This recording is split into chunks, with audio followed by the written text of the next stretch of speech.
Welcome. All right, it's a happy day in Ontario. We had if if you're nocturnal and sleep, I do 3 hour sleeps throughout the day, so I have a 24-hour day. Um, it happened because during the pandemic, when I was doing this channel station, whatever you want to call it, I was up all night, all this and that. So it was like it just started to go that way, and it becomes kind of natural to sleep that way until the way. So anywho, I was up really early. It was raining in Niagara Falls today. It was pouring rain. I thought it was, oh no, when the ground gets flooded, it's definitely when the ground's frozen and then you get rains, you get more like chance of flooding. So I was like, no, horrible. But then it slowed down, it stopped, and the weather. Good day, one of you. The weather is cooling off. Now we're gonna do something a little different today. I'm gonna follow the Twitter feed. Now, hey, I full disclosure, I'm gonna read out my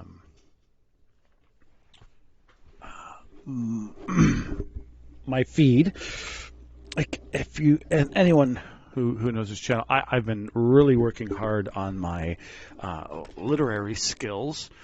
Not saying to any success, but I definitely see my words popping up. Good morning, Rosie Diote. Diote.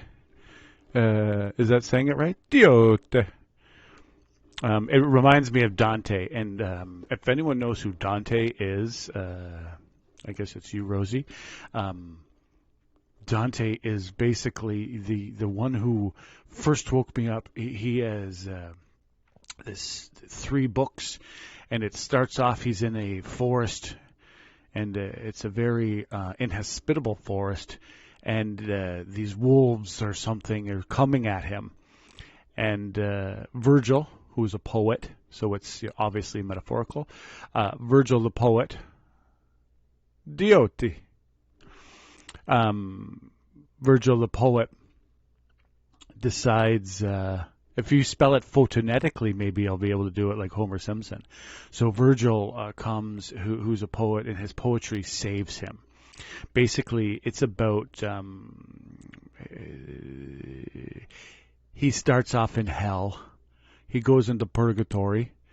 Virgil takes him through there. The Virgil can only go so far, purgatory, and then he goes to heaven. And it shows that's the 3 books. And it's about Beatrice, his lovely lady, Beatrice, his love of his life. And it's a journey through hell and the people he knows through hell. It's just the most amazing story. They say that Dante, through this book, who was exiled and created it, is the originator of the Italian language. Diote. Diote. Thank you. I need it phonetically. Diote. Or is it Diote? Diote? Oh my God, Diote. I'm going to do it for hours. I wish I could give you a mic.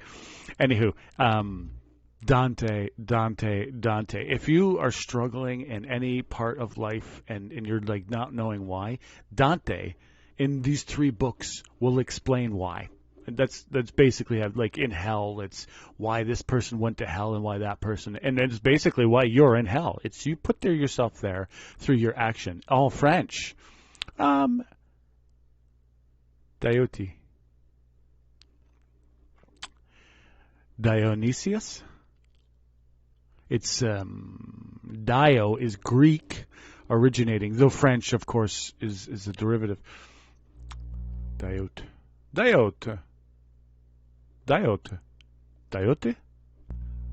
Because if it's French, you don't pronounce the E, so it's Diote. Okay, I'm going to keep on going. Okay, so there's my rant on Dante. Amazing.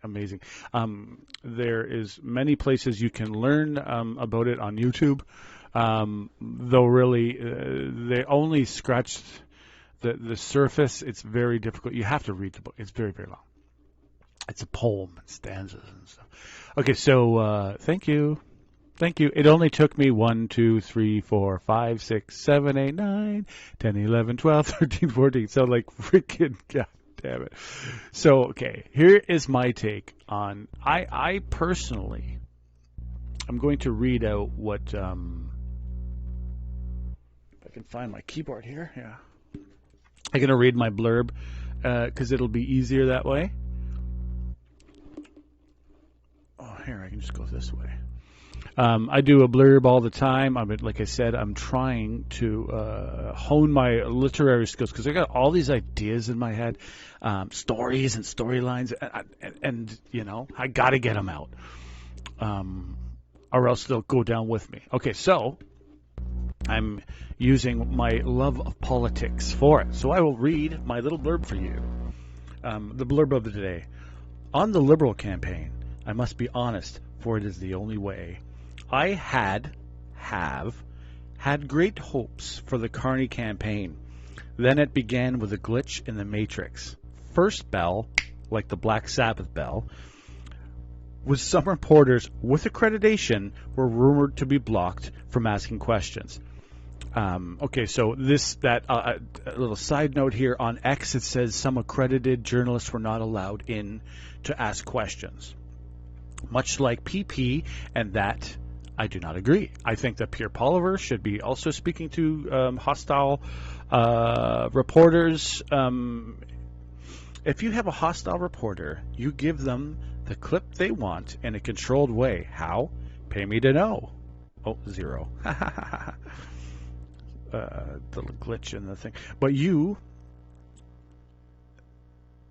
see them, for they will go on X to demolish you anywho. See, you have to see the person, because like I said, now we got X. They're going to go on X, and then they're going to just say that, oh, he wouldn't see me, and then like X is a lot of people are watching it now.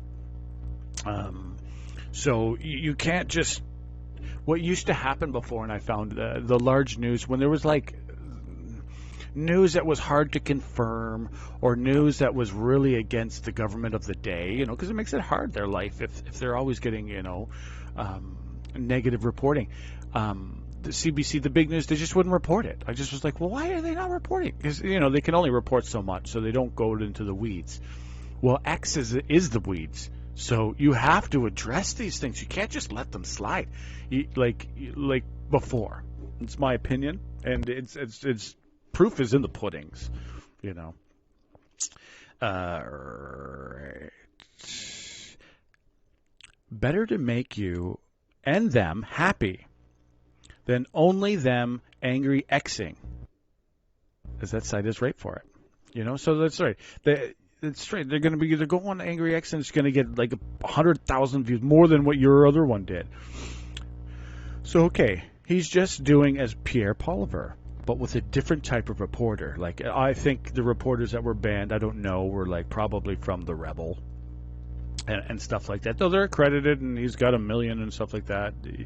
You know, he probably has a lot on X. I don't follow Rebel that much. I find they're a little bit too much over the top. I wish they would dial it down a little bit. They're very Alberta, though. It's an Alberta paper. It's Alberta, and Alberta politics is very harsh. If you don't love the oil industry, you're gone, just like the last guy. Then, oh, he shows up in a Rolls Royce. That's the Rolls Royce he shows up in. He showed up in a Rolls Royce.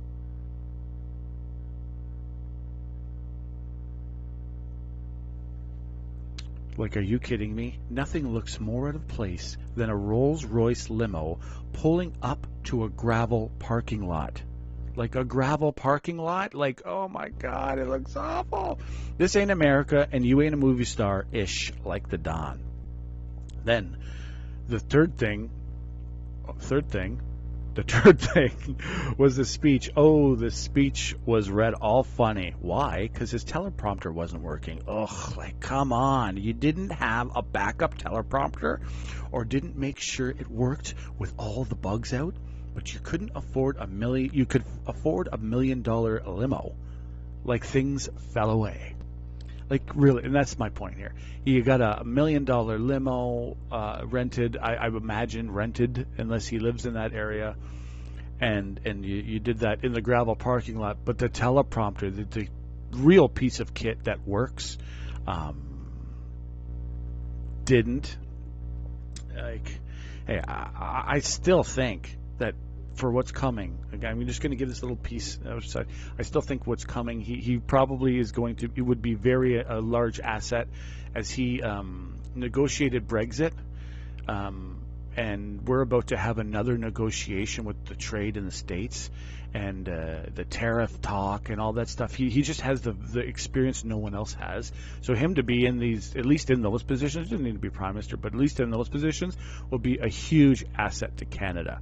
But getting elected is not doing the job necessarily. But you need to be likable. But he's got the other one end of the job. I think he could do well, as long as he doesn't do these WEFI policies that everyone's scared of and tired of. Then I hear his logo was yanked from a Canadian collection agency. Ouchie! I suspect it was an AI job. So that was just. Was from CBC, one of the pundits said that. Then so his logo isn't his own. And like I said, I sometimes pull out, I say, stolen copyright. What I did, I go to AI and I ask for something, and I had one similar to his, not the same, but very similar, and it was just AI gave it to me and I put it up. It's not like my logo. He isn't all WEF. No, I don't think so. I don't think he's all WEF. But the thing is when it comes to negotiations and stuff like that, he's really, it would be an asset. Even if the Conservatives get in, I think he would be a very good asset because of his experience. No one in the world has this experience, okay? No one in the world. The Brits pulled him for Brexit because they were like, oh, he's freaking good at his job. And he did a good job. Oh, he is WEF. I think everyone who's international, hey, it's relevant, and I'm going to sing a song for you. 12 monkeys got a thing or two. There's a 13th monkey, and he's running on the gang. Okay, so like I said, it's not my logo or anything like that I pulled off AI, but I just, just to do these pictures and stuff like that, as you see on my little blurbs. Now, I still believe he probably is the best person to navigate the upcoming trade negotiations with the U.S. and what is about to happen in the world. Though all this matters not if you cannot get elected by the guy with the finger up his nose. And that's it. It's the guy with the finger up his nose who's elected. He's the mongrel, right? The mongrel, like me, like you, like a lot of people, the women and men of this world that are the average people. They used to call us the great unwashed, but now we have water. Everyone has water. Now we're the great nose pickers, right? Filthy people who scratch their balls in public. Horrible. That are going to be, you have to get the 15% of your own people and the 15% of the other people, at least half of them, to not despise and blurb and tweet against you all day and all night. Corn pox, Carney, WEF, cork soaker. The logo is a collection. Yeah, and okay, and I have that written in here. My fine furry drizzle jizzle. Don't be a fornicator. Okay, I'd hire some folks like me, but I have been saying it for years, as I am a centrist, though to my horror, am not worthy because I didn't get that 4-year. Okay, that's a whining complaint. Quit whining, David. Freeland, meanwhile, has been playing the hamburger. She has been the hamburger. I never count Freeland out because she's a thief. And I think she's a real centrist, where Trudeau was a real lefty. He should have been the NDP party, I think, Trudeau. And I think she's been fighting with him. Now, we don't know this. She needs to say this, about all the arguments she had. Okay, meanwhile, Freeland, has been playing the hamburger, stealing PP's best talking point. No carbon tax on the people. And What I find odd is she is speaking like a normal person and hasn't been twitching. Perhaps she's sober, or took my advice and began an excursive regime, exercise regime. Either way, I am beginning to enjoy politics in Canada again. And a P.S. ode to David Lynch, who taught me that simple stoic lives are the most creative. Thank you, thank you, thank you, thank you, dear sir. David Lynch was the director of Amazing Proportions, and not just that. He had connections to all these people. There's pictures of him, Shannon Kennedy, with Epstein. Pictures with the Maxime lady. There's Trump with pictures of the same individual. Like it's a very, very small group of individuals that seem to be, they walk in this very small circle up top, and it seems like they all have wandered through this guy. This guy, what his job and her job. She was the Neeple baby of an alcohol company. I can't remember which one because I care not, but a big one, a really big alcohol company. So she was at all the parties. And do you see where the pictures are? Where was she near? The bar.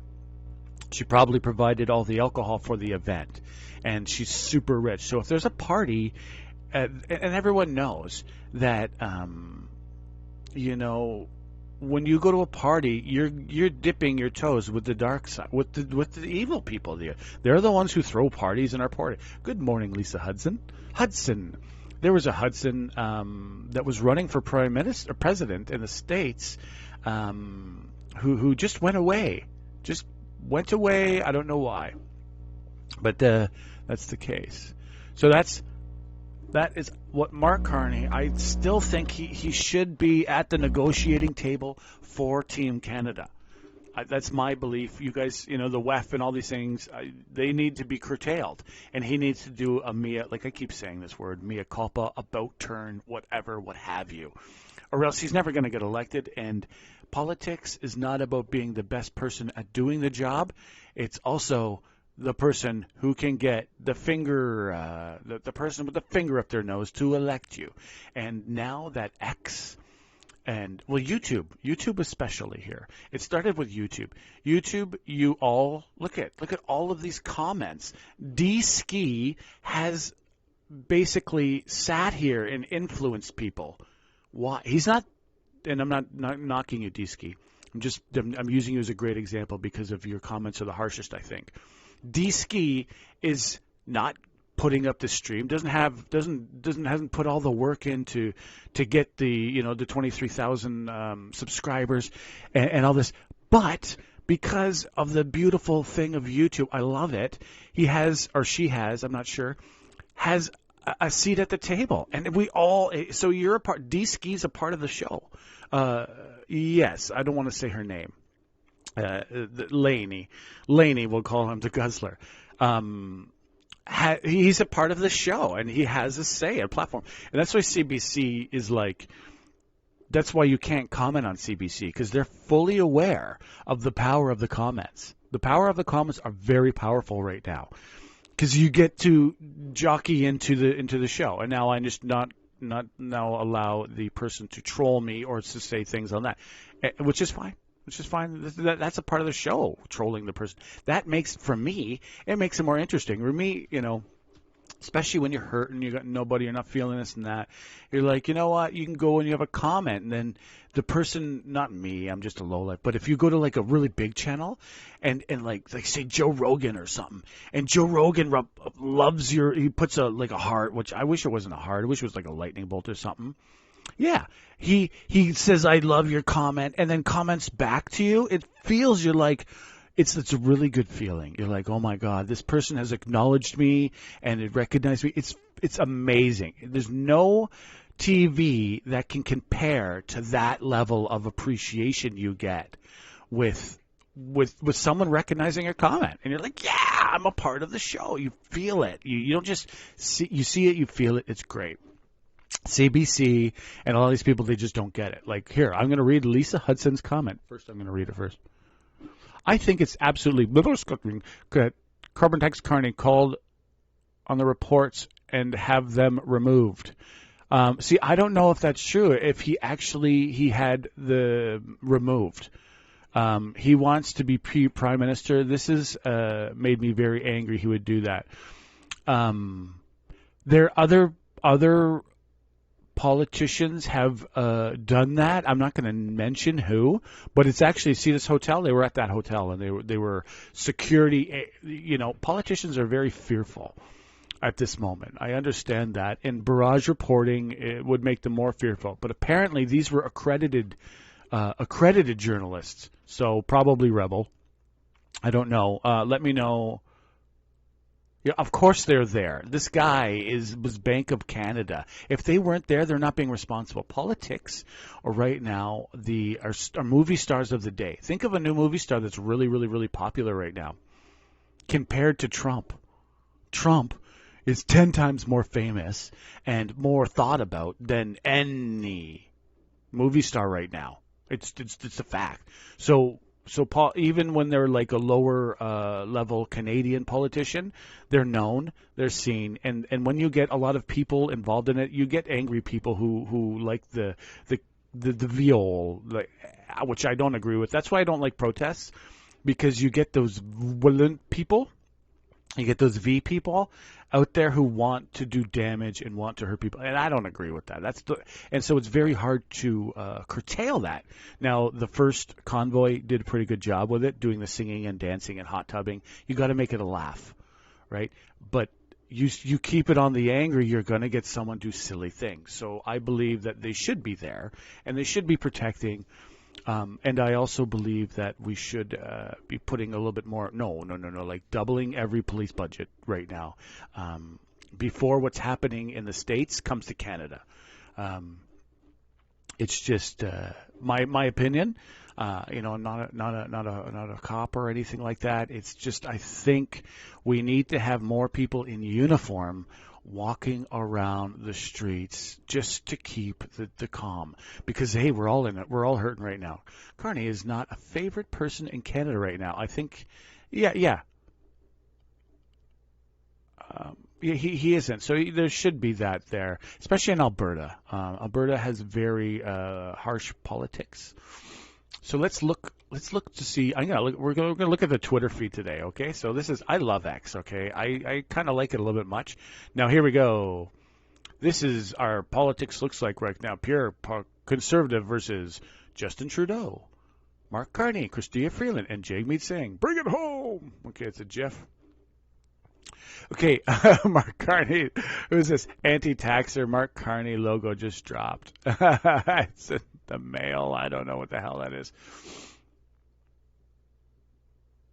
Maple MAGA cult. Okay, so there's that.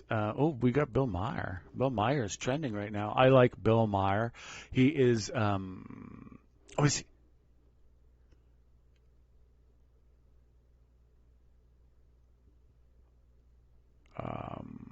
Did he do a show last night? Did he have a show?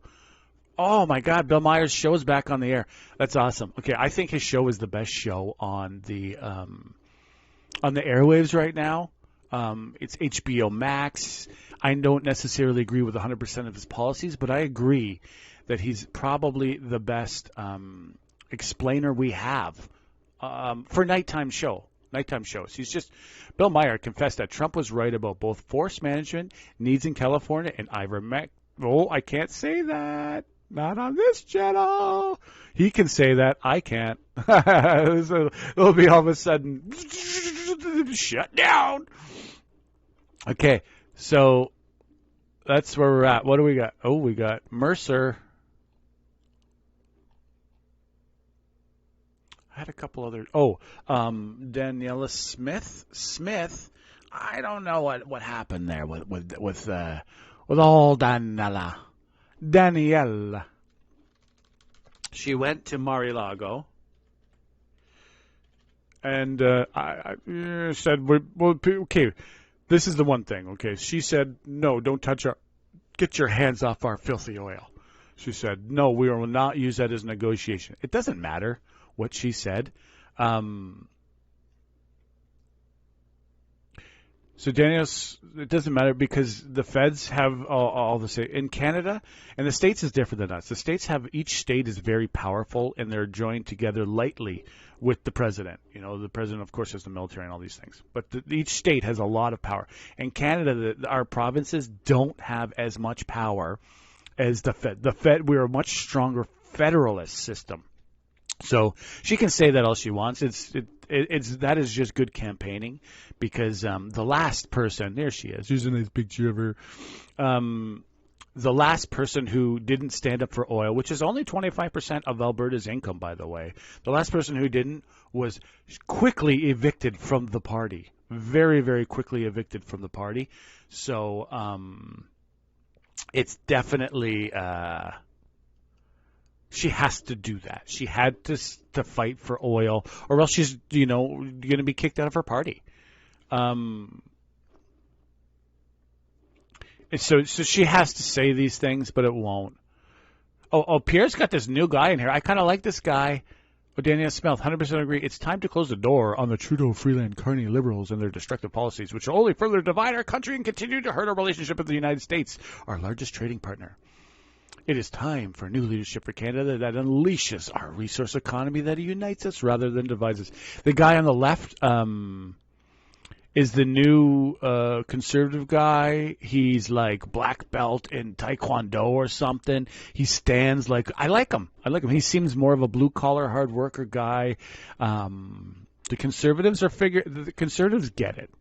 The Liberals don't get it yet, that we as a Canadian citizens, I believe, are just tired of the elitist people telling us what to do and what is up and what is down. I think we need more regular blue-collar folks in there, even though they're coarse and may not understand the machinations of what's going on in the world. They can learn, just like an elitist can learn what's going on. But the thing is the difference is, I believe, is the elitist type, you get to these Rolls-Royce heights, they are not willing to sit there with the dirty, unwashed construction worker and listen to their blasphemies for 5 hours and talk to them as a regular human, whereas someone who is a construction worker is more willing to learn the ways of the niceties of life.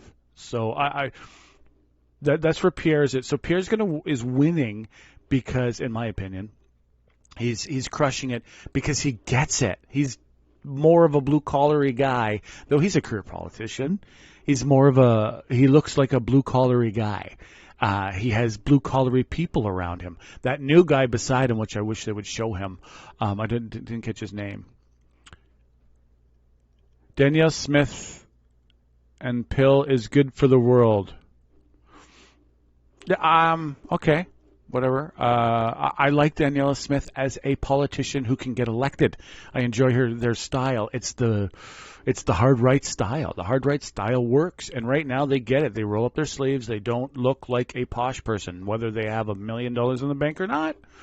And she's very photogenic, and her voice is deep. Not like grossly deep, but it's firmly deep, like a command speaker. A million great things about the way she just has that speech, and she doesn't go how she does it. It's very good. It's what we want right now, I believe, as Canadians, as a majority. It's 40% in the polls. I noticed that Freeland is using Pierre Poilievre's ideas about carbon tax. She has supported the carbon tax all along, and now she wants to cut it. Let's not forget she did to the peaceful truckers. I don't know. No, see, this is the thing. Trudeau was leader, and everyone knows this. This talking point won't last because everyone knows that Trudeau was leading the whole thing from the Prime Minister's office. He had those people in the Prime Minister's office telling everybody what to do in the Liberals, and all the Liberals they didn't like it. A lot of times they didn't even speak to the Prime Minister.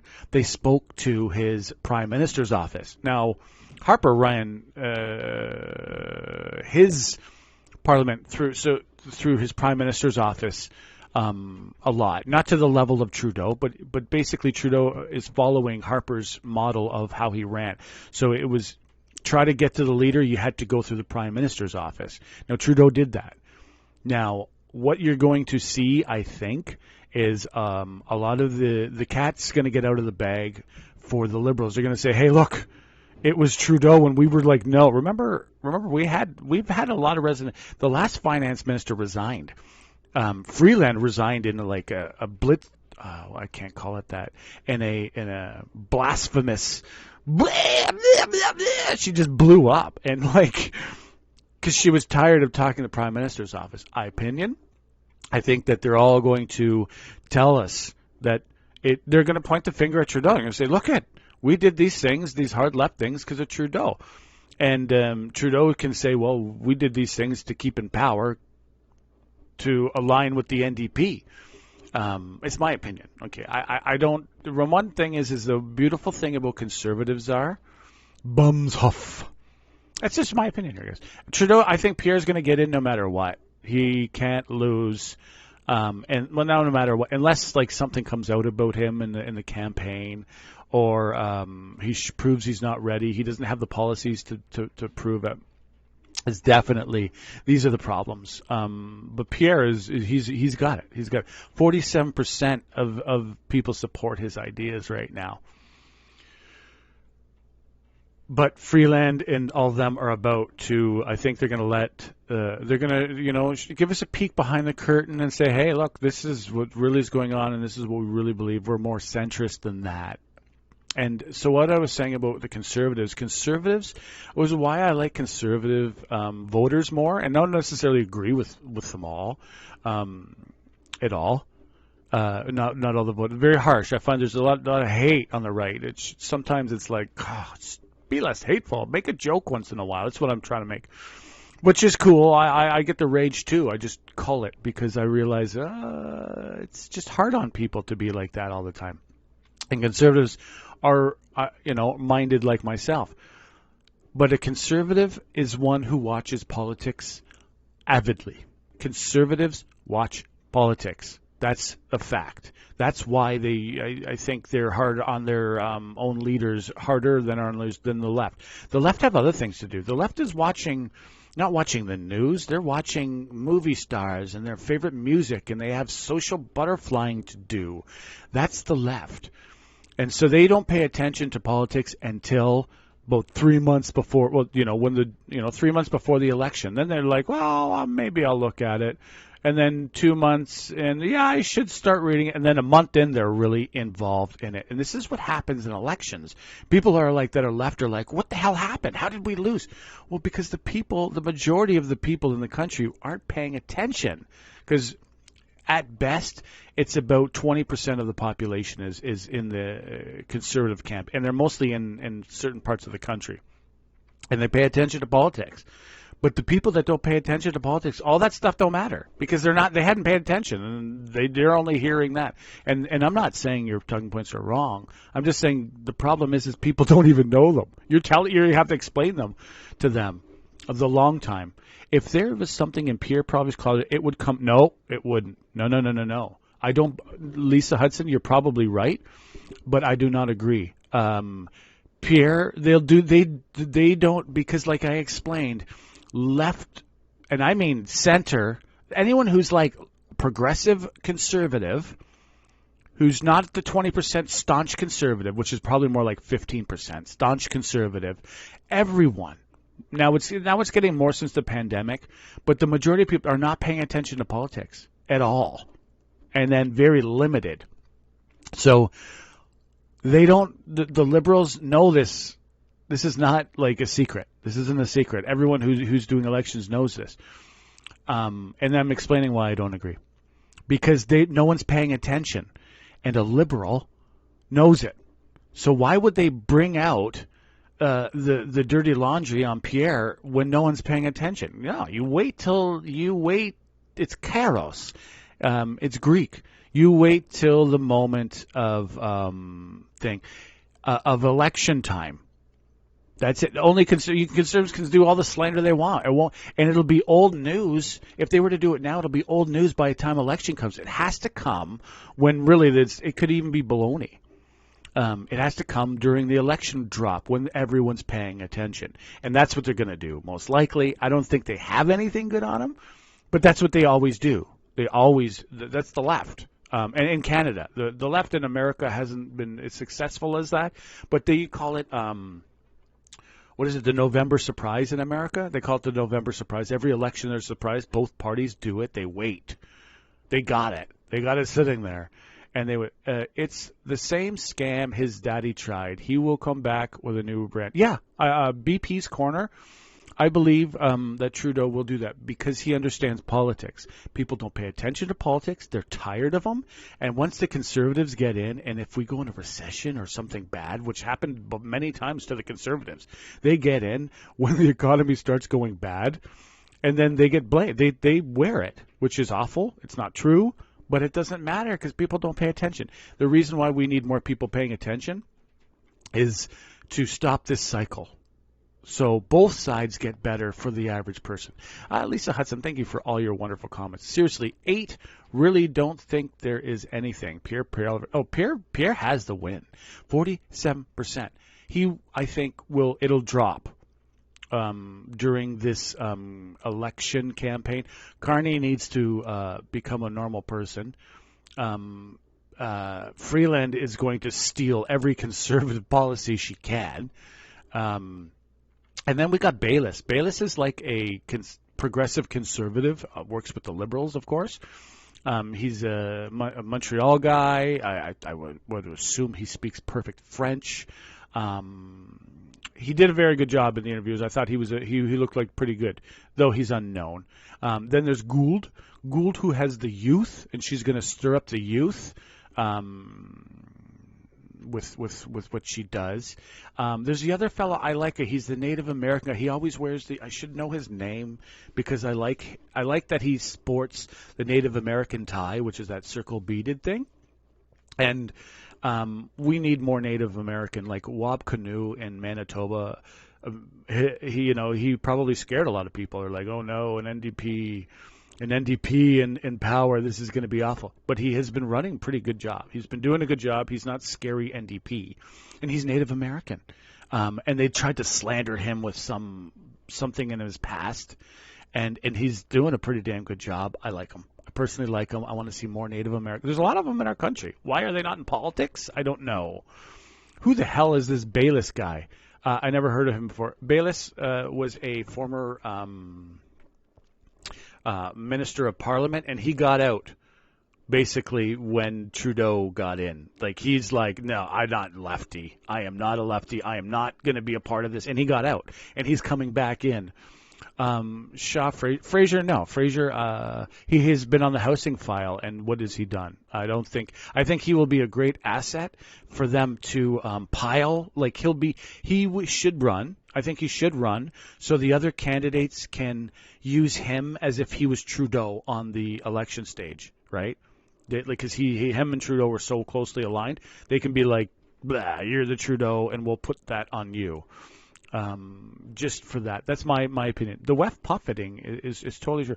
But we need to see policies. The Conservatives don't really have many policies that I think will fix the problems. I think he's got a housing problem solution start where he says carrot and stick to the cities. Okay, a city gives you the permit to build the homes.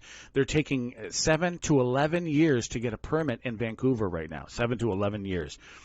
There's a band out there. Who did? Who called girls that? Native American girls that, D-Ski? That's awful. That's awful. That's really awful. Yeah. Sean Fraser was the housing minister. Yes, he was. And he didn't do a very good job. So Pierre says we're going to cut off the funding to cities that aren't giving out permits at a reasonable rate.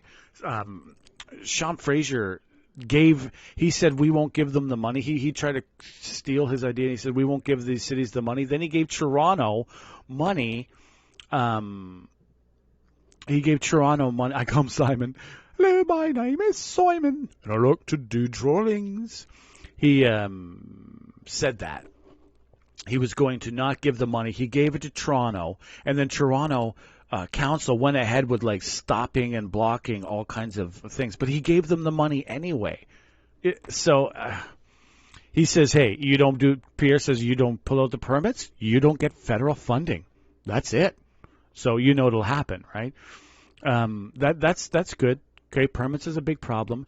But the one problem with a conservative, hard, staunch conservative, he has to come to the center on this, because the Liberals, I've said this 1,000 times, the Liberals made this problem of housing so big that housing has gotten so outrageous. It needs a socialist program to allow a generation now, a whole generation, to own a home in their youth, or else they're going to own it when they're in their 40s. You're going to own your first home when you're in your 40s. It's just not a good thing.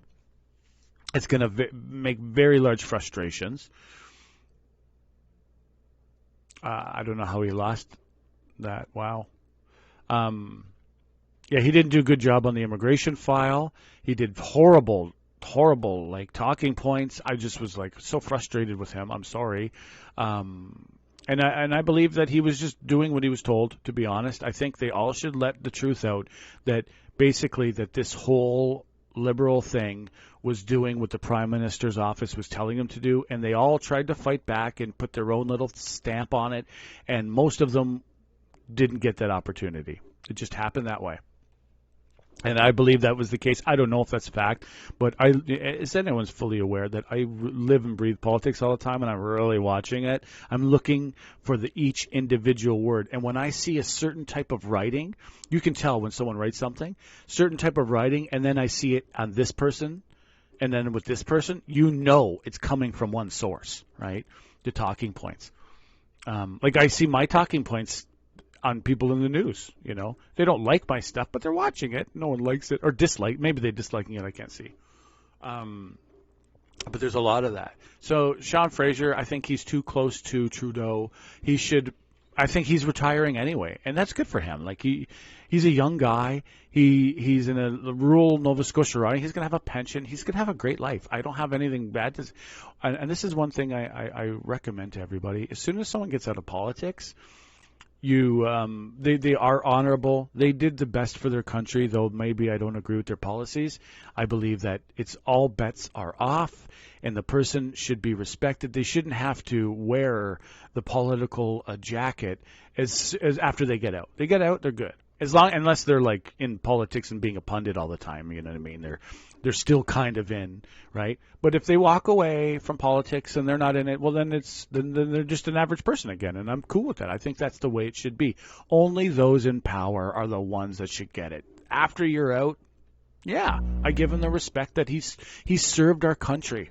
Maybe he didn't serve like I wanted, or she, but like I wanted him to do. So what? He's the one, or she was the one in the job. He's the one that was doing it.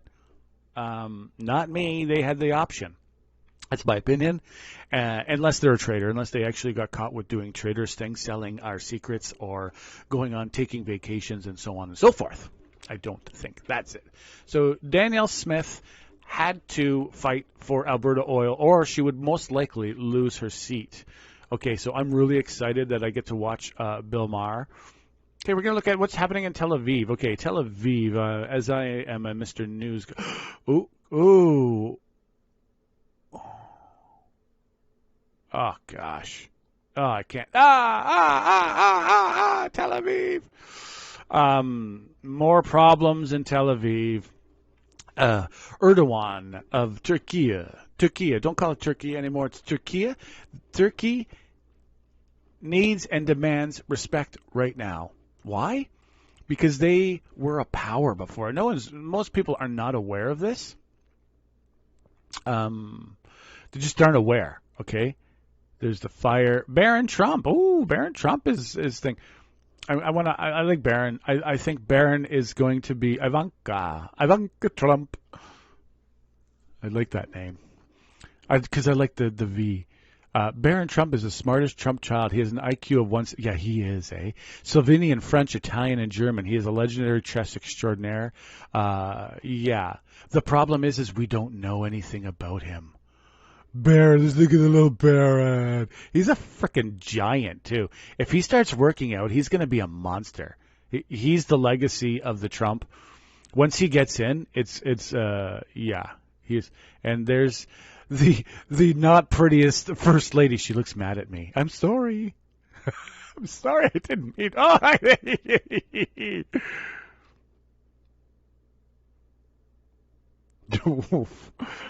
yeah, but he's not in politics. He's not in politics, so I don't think he should be. Since he's not in politics, I don't think he should be thrown too much into it, unless I don't. Well, then again, they've been very nice. There's JD Vance. They've been very nice. Here, I'll just keep this picture up. They've been very nice to Trump, the Don, this time. I think people are literally scared. I think there's people. Danielle Smith is not the most patriotic leader. She is the most patriotic Albertan leader, which is her job. I like that she does her job. She's not doing anyone else's. I do wish she would have got on side with everybody else. Oh, Jamie Batista. Oh, Jamie Batista. What? That's the guy with the Native American. He said that? Thank you, D Ski, for that, I guess, reporting. I never heard that. But Jamie Batista, he wears these beautiful Native American, which I guess they're called ties. I'm not sure the name of them. Yes, it is Jamie. He wears these. They're in the house, and I thought he was like, I guess maybe a touch Native American, or something like that. I'm very. Oh, it hurts because he sports the Native American. Maybe he said something off. Maybe he has to speak about that a bit more. That really hurt because right now I don't know who's the Native American on the conservative side. Who's the guy who's standing up for the reserves? Who's standing up for Native Americans and their issues? I don't know. Maybe there is one. I'm just unaware of it. Like how many? Okay, what's the population of Native Americans in our country, people? I'm gonna put my face up. Today, if you really want to see it. Oh, wrong keyboard. Hey Google, what's the percentage of Native Americans in Canada by population? Yeah. 5% First Nation. Métis, not Métis. Jesus. You fucking Google. Sorry. So 5% of the population. I thought it was much higher than that, to be honest. So 5% of the population is that. I think they need representation in every party, to bring their issues in. Jamil Javanji is standing up for Native. No, he's not. Well, maybe, but Jamil Javani is not a Native American, in my opinion. Maybe I don't think that's a Native American name at all. He has a bit of a darker skin. I don't think he is, though. I don't think Giovanni. No, maybe he is. I'm Lisa Hudson. I hope he is.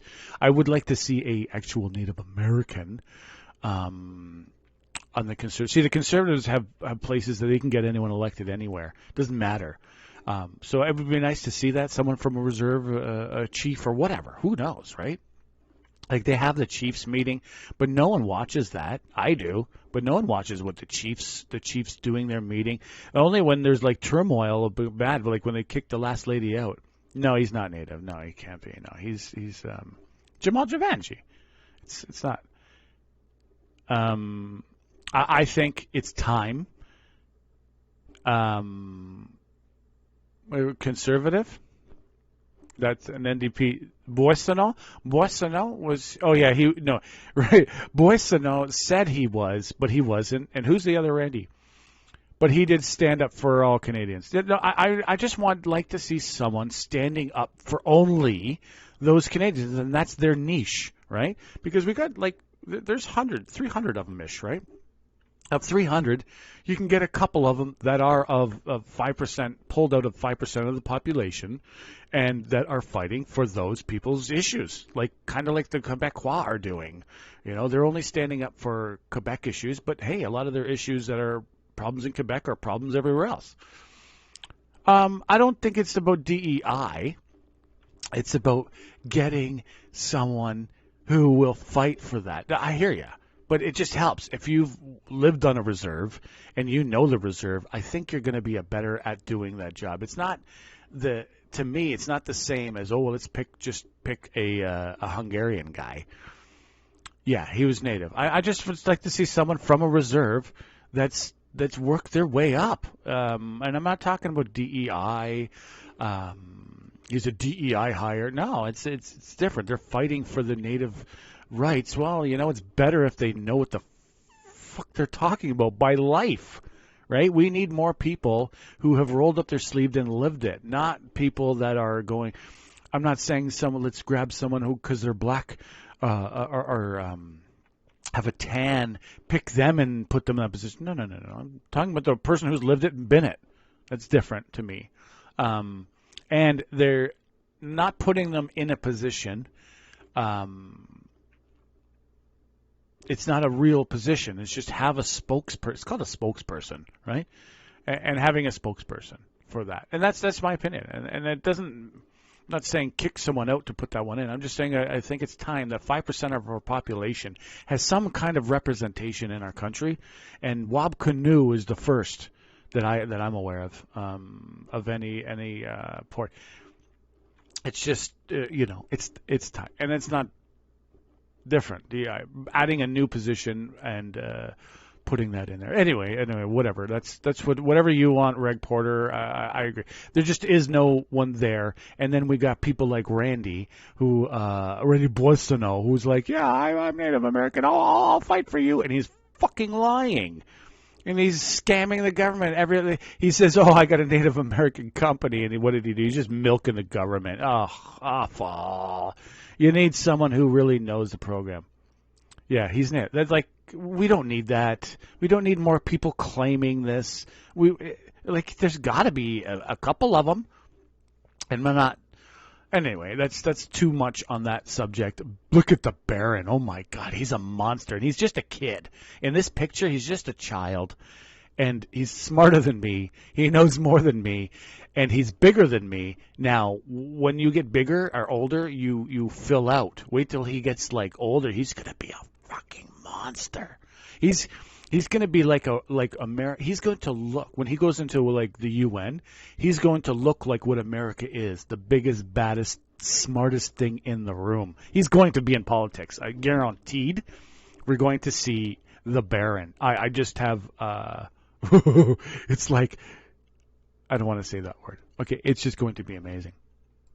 I think the Barron is going to be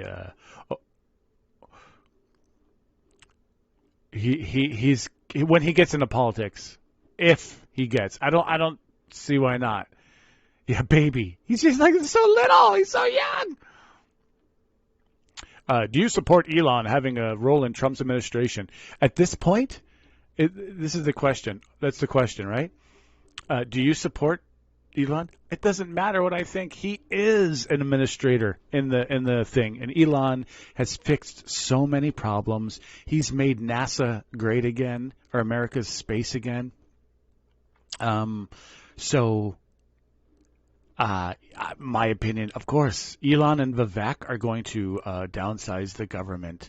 I just hope, to my honest hope, I don't want to just see firings. I want to see America have mass hirings. They're hot.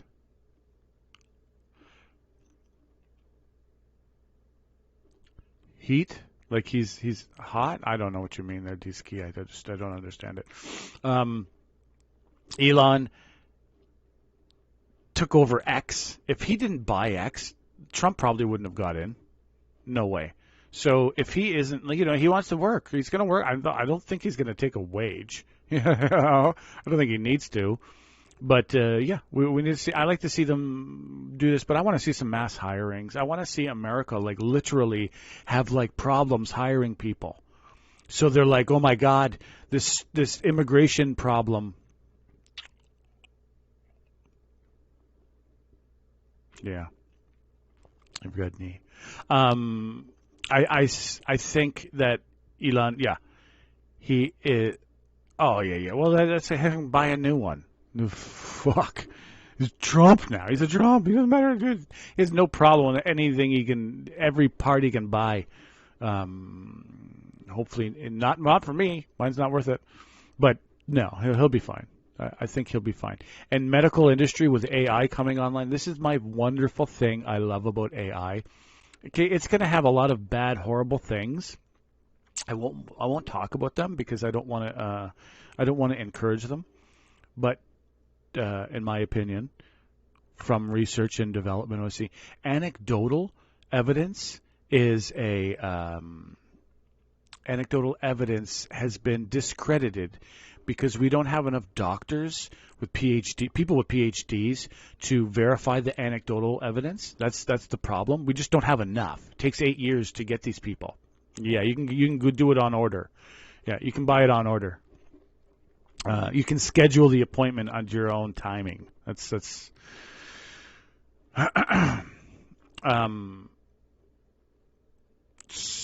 you've totally lost that train because it's like that's a horrible thing that happened there.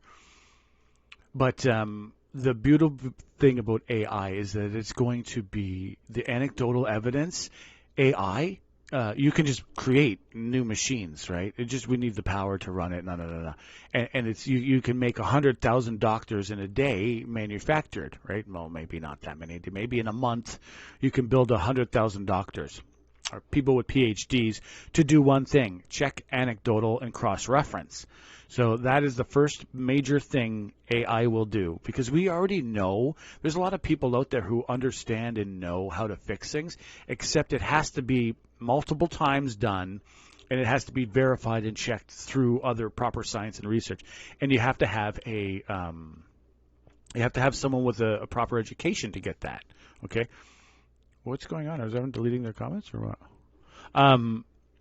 The other Reddit claims he is a native. So that is going to be the first big boom of AI. Medical. We're actually going to, they're talking, we're going to live longer. And then once the AI gets smart enough, they're actually going to start being able to design new organs and new ways of medical. Medical industry has the biggest bottleneck because we don't have enough doctors to do the research, and they cost a lot of money. So a company that's doing R&D, they can only hire 8. Why? Because we got to pay these people $300,000 a year or $200,000 a year after everything's said and done, right? All their bells and whistles and office supplies. So an AI will run a hell of a lot cheaper. So we're going to see major medical improvements. Now, no, they're not. Oh, people are deleting their own comments. Not me. Not me. People are just removing their own comments because I'm not doing it. I'm yakking away at ya. Yeah, people are just removing their own. No one's being put. I've removed everybody. Okay. I've removed all the YouTube jail. Sometimes I think YouTube puts them in jail. Sometimes I do it by accident. But there's no one in my YouTube jail. I really disliked before all of the porn advertising porno on my site. It really frustrated me, and I had a lot of battling with it. I'm not going to bother with that anymore. That's done. We got a new Trump's in. These porn advertising, I think YouTube stopped it. So Danielle Smith. Freeland. Let's see what Freeland is. Yeah, the Barron. Barron isn't in yet, but Elon is. Hey, I hope that he can do mass hiring. I hope he can do a lot of it. Let's see what Freeland has done. Freeland is going to steal conservative stuff, and a lot of people don't like the conservatives' way because their problem is a conservative way. Here, let's see what she has to say. Trump doesn't like me very much. Nope. We don't like their Oh, hold on here. I got to change the. And we won. I left Trudeau's cabinet I'll start this because out. I know what we need to Freeland's do to win 49 that fight seconds again. ago. I want to let you in on a little secret. Donald Trump doesn't like me very much. Canada, we don't like their representative. Okay. Yeah. Okay. This just came out. What do you guys think? Let's see your comments here. The comments. Yeah, I have a open. Okay, we have the great brand new world anymore. Everyone is out of. Everybody is out of YouTube jail. Actually, I'm going to double check that. No, everyone's. I did it a while ago. I'll do it. I'll check now. Make sure there's not anybody in YouTube jail.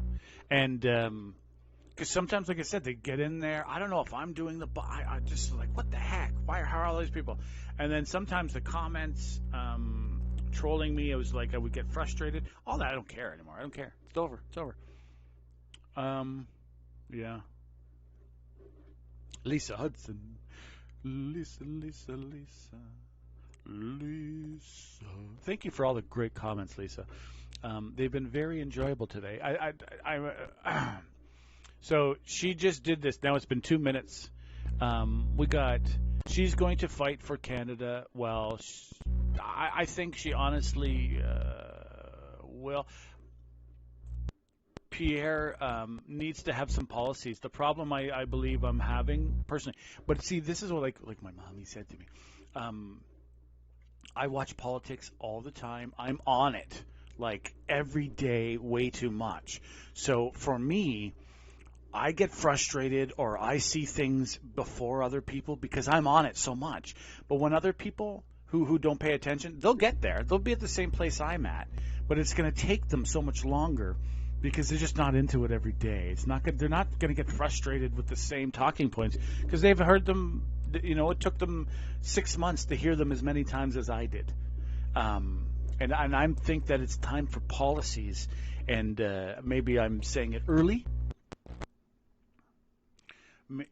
Most likely I'm saying it early, then other people feel it, but they're all going to feel it too. They're like, it's time. That's what I'm saying. We need policies now because we know it's broken. We know that Trudeau was a yah-yah, and so do the Liberals. And the Liberals are about to, I think, community. Okay. Oh, no, we got this. They're all people that really like to troll me, and they're all out. The comment moderator machine.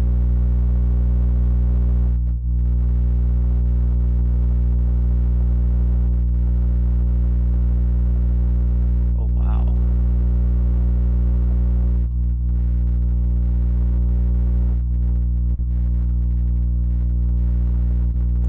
Wow, there's this one thing that YouTube blocked, and it was the doxing thing. Remember that cancel culture is actually a right-leaning thing. Now, the right, and don't put Trump in this. Trump is like, he's almost non-right. He's a right-leaning thing. So be wary about going all right, because the right is really the people who did it for a long, long time. They just did it in smarter, smoother ways. Okay, so yeah, the default comments are on. The moderation is okay.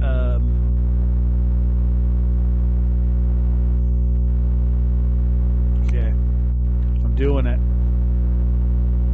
Just eliminated. Okay, so there's top chat. Oh, that's what happened. Yeah, I got the very minimal of content moderation has been eliminated. So I hope I don't have to put it back on. I don't want to see. Let's see in your live chat. And just I hope it's not hating me.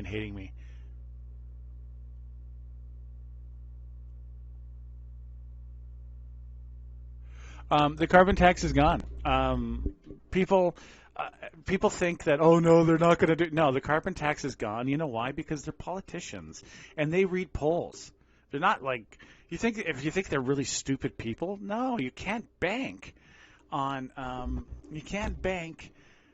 them not changing the way their direction. No, that's what politicians, especially the Liberals. If anyone's fully aware, the Liberal Party used to have huge internal battles. Like Jean Chrétien and Paul Martin, they ripped their party apart. They literally were in power, and the party dissolved themselves through infighting. That is how they've maintained power, because they take a little bit from the left, they take a little bit from the right, and they've had the majority of time in power, and they do infighting. Under Trudeau, there has been none of that. He's held it with an iron fist. What's that? The man in the iron mask. He's no, it's not the right one. Anyway, he's ruled it with an iron fist, and no one's been able to break his monopoly on all policies and all of his picks and what he's really had 100% control. And I think it had to do with his cult of personality that really brought the Liberals back out of the Netherlands.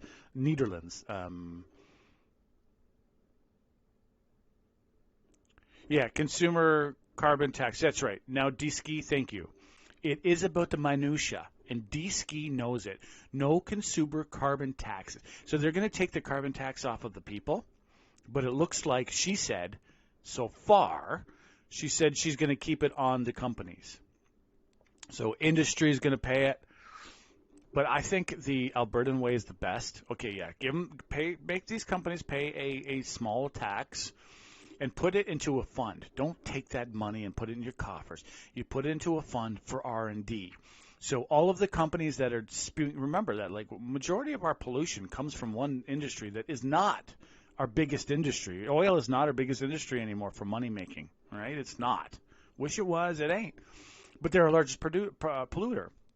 So what it is you take it from these industries, this tax, you put it into a fund, and they all pool together research and development. So this company isn't competing against that company to make their exhausts cleaner. They're all going to get the benefit. They're like, oh, look at this new device that we invented. These scientists from Toronto invented. Pierre will eliminate the tax. But we get this beautiful research. And then the beautiful thing about it is our companies have an edge over everybody else. And it's everyone in the world, especially Europe, has to lower their emissions because they have such high populations in such a small amount of area. They have to lower their emissions. And Germany is a manufacturing place, right? France has lots of stuff, nuclears, So if we have ways of cleaning up, we get to then our companies have the edge, and then we can sell it to other companies like in Japan. We can sell it to them, the technology, because we're ahead as we have pooled together. That is what Alberta is doing. That makes sense. This idea of carbon tax is about changing how people live their lives. And doesn't oil and gas do the tax write-off already? Yeah, and see, this is my opinion, is it needs to be pooled together, concentrated with all the universities, putting it into a large thing. So it's not one company competing against another, and it's 100% Canadian owned. That's the thing. Some of these oil companies, they're not Canadian, right? They get this. We give them money, and then they take the technology and they walk away with it. That's not a good thing. What I think is it needs to be in Canada, patented in Canada, so no one else is using it, and then we make a manufacturing company to manufacture these new technologies to sell it to other countries. Then it becomes an industry. It's like you said, we used to put our feces, every city in Canada, every town used to directly pump their sewage, their effluent, right directly into the waterways. That's what we used to do. And in my lifetime, I was in Halifax. They were doing it in the ocean. I went to the area, and you could see logs. I couldn't believe it that some of them wouldn't break down all the way to the sewage, through the sewage plant. You would actually see toilet paper and stuff being pumped into the ocean. I was like, oh my fucking God. It's because they can. It was the ocean, you know what I mean? But it actually created problems. Now they actually have a water treatment effluent plant. Okay? This is the same thing with our exhaust. We're eventually going to clean it up. I don't think that we need to make every average Canadian pay for this. I think you have a small, low income tax that's only for research and development that could actually eventually pay for itself. Because once these companies start making these technologies and implementing these technologies in other companies and other countries around the world, there will be an income. We don't need to tax the industry in Canada. It's a revolving, beautiful thing, and I'm only copying basically. No, we have to copyright it worldwide. So you don't put Canadian tax dollars or Canadian money into our research and development and open source it so China can steal it. No, they'll steal it, but we can sue them and then get money for it, right? For R&D. I don't believe Canadians should be paying for. I think we should make money off of it. That's my opinion. Let's see what else is in the news. So that's Chrystia Freeland. She just did that. Liz Truss is in the news. I'm not going to click on her because Liz, the salad head. They're all making fun of her. Everyone's making fun of Liz. Okay, I can't.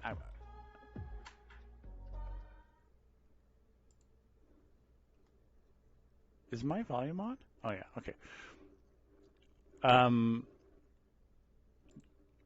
Yeah. Okay, I'm going to do it. I'm going to click Liz Truss. It's probably making fun of her, poor woman.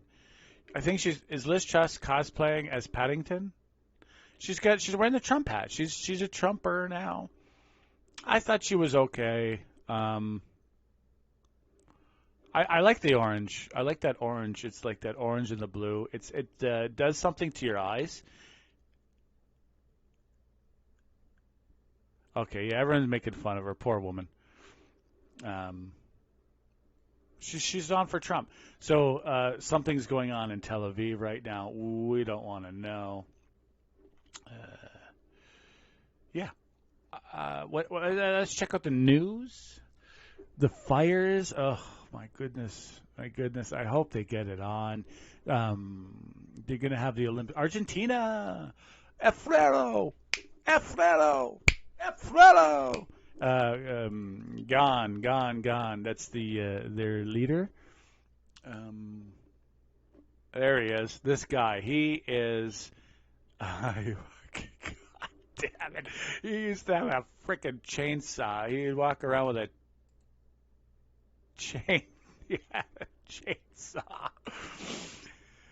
Okay, thank you, James. Javier. The J is silent, like in German. I'd like to learn. What is the language of Argentina? Hey Google, what language do they speak in Argentina? I think there's several. The official language of Argentina is Spanish. Oh, it's only Spanish. So the J is silent, as in German. I didn't know that about Spanish language. And he is. So he basically got in and said, I'm going to cut all of these. What happened was there's like an elite class that basically has been running Argentina for a long time, and they've been not helping the people. They had food inflation like every month, like 5-10%. It's just been levels that you just would incomprehensible. How could they have their food inflation so much when all these businesses are owned? And most of their food industries were owned by like a small cadre of people in the country.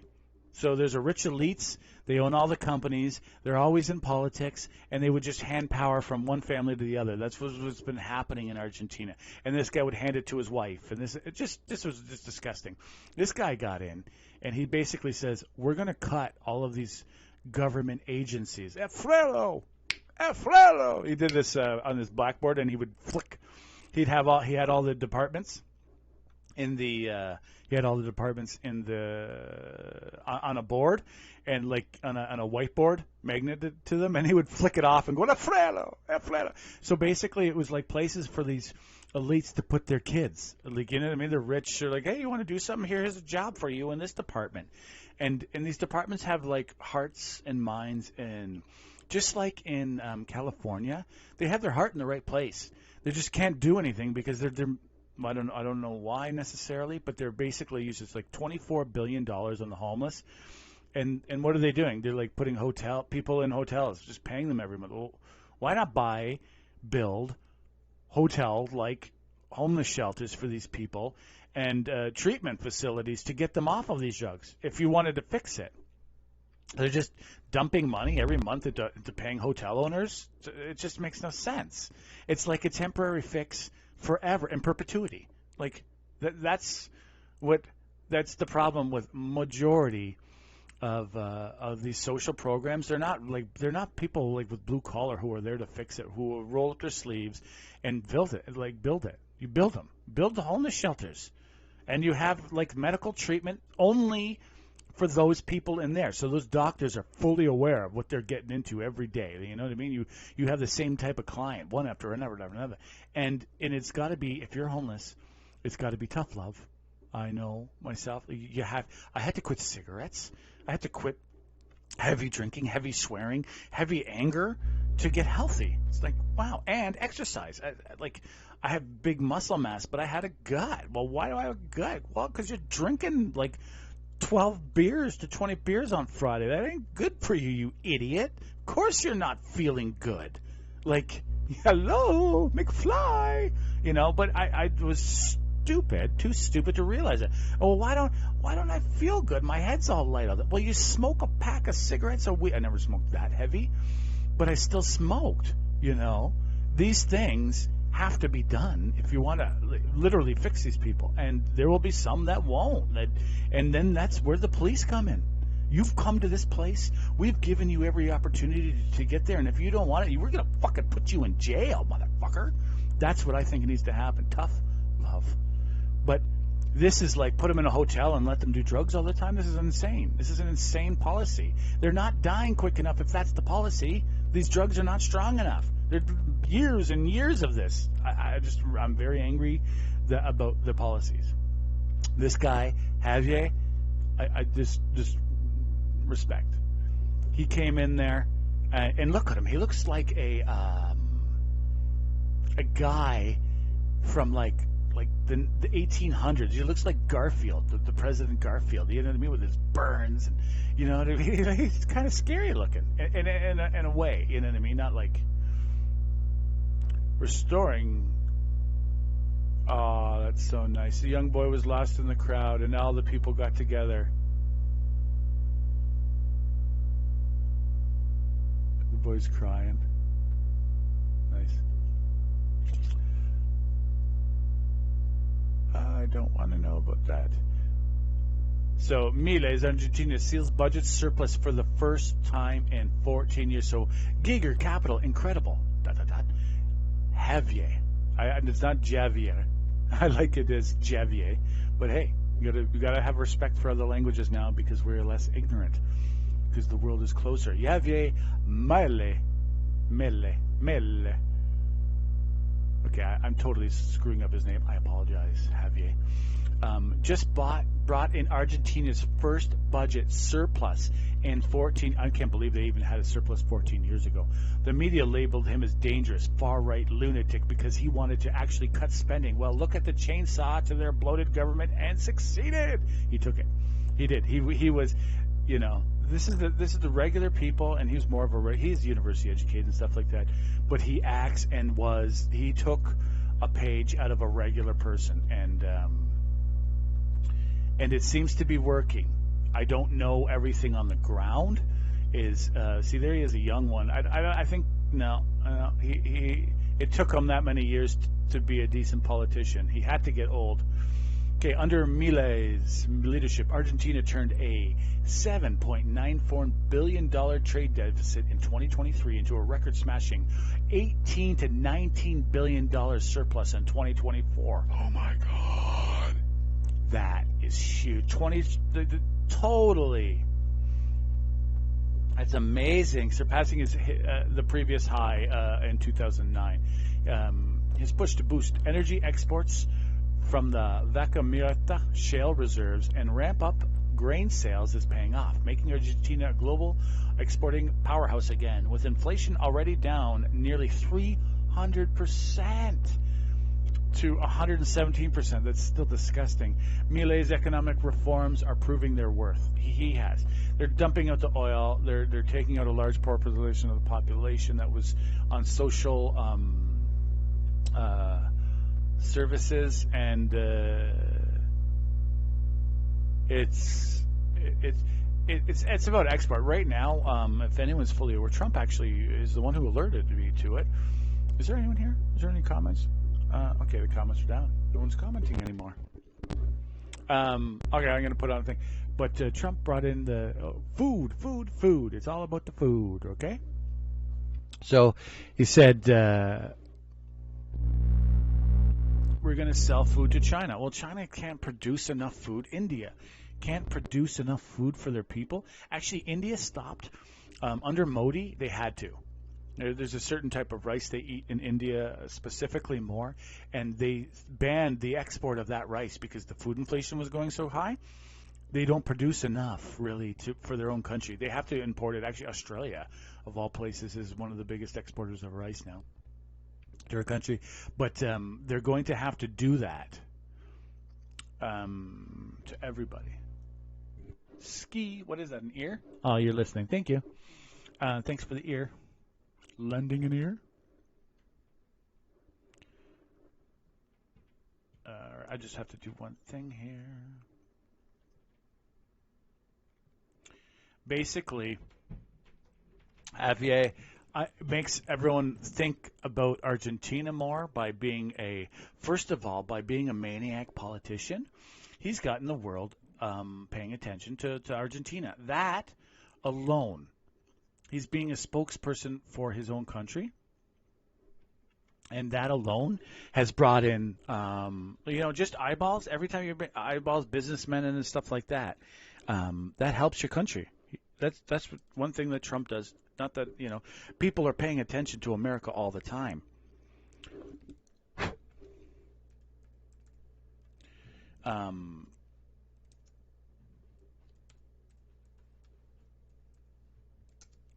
I'm typing here, obviously. Yeah, so they're paying attention to the nation that they haven't been. So they're like, maybe I'll look and see what Argentina has. Oh, look, they have grain for sale. So them exporting grain is required. Remember, Argentina has like a very similar climate to us, right? Maybe they have a little bit more warmer parts too. I think they have a little bit warmer as it goes north, where there's less people. But their beef is really, really good. Good luck getting it. If you ranchers, they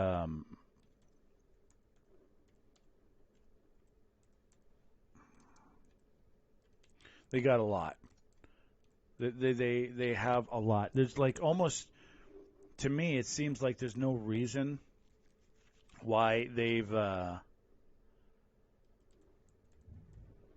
basically gone down, except, I believe, poor politics.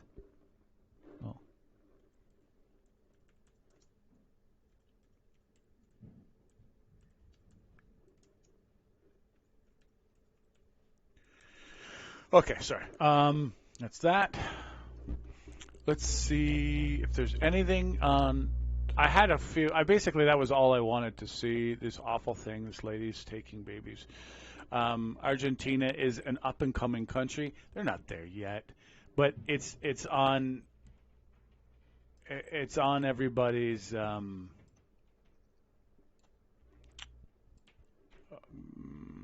I don't want to call it a meter. I don't know. Everyone's paying attention. What's this money Trump? Jessica is in the news. Clacton Gates. Oh, we got Gates. What's Gates up to now? Bill Gates. Let's follow him. Let's see what he has here. Just in, Bill Gates says he is very impressed by Trump during their 3-hour dinner together. Ooh. Everyone is following in line. Gates said he and the president-elect had a very intriguing conversation about global health. Trump was energizing and looking.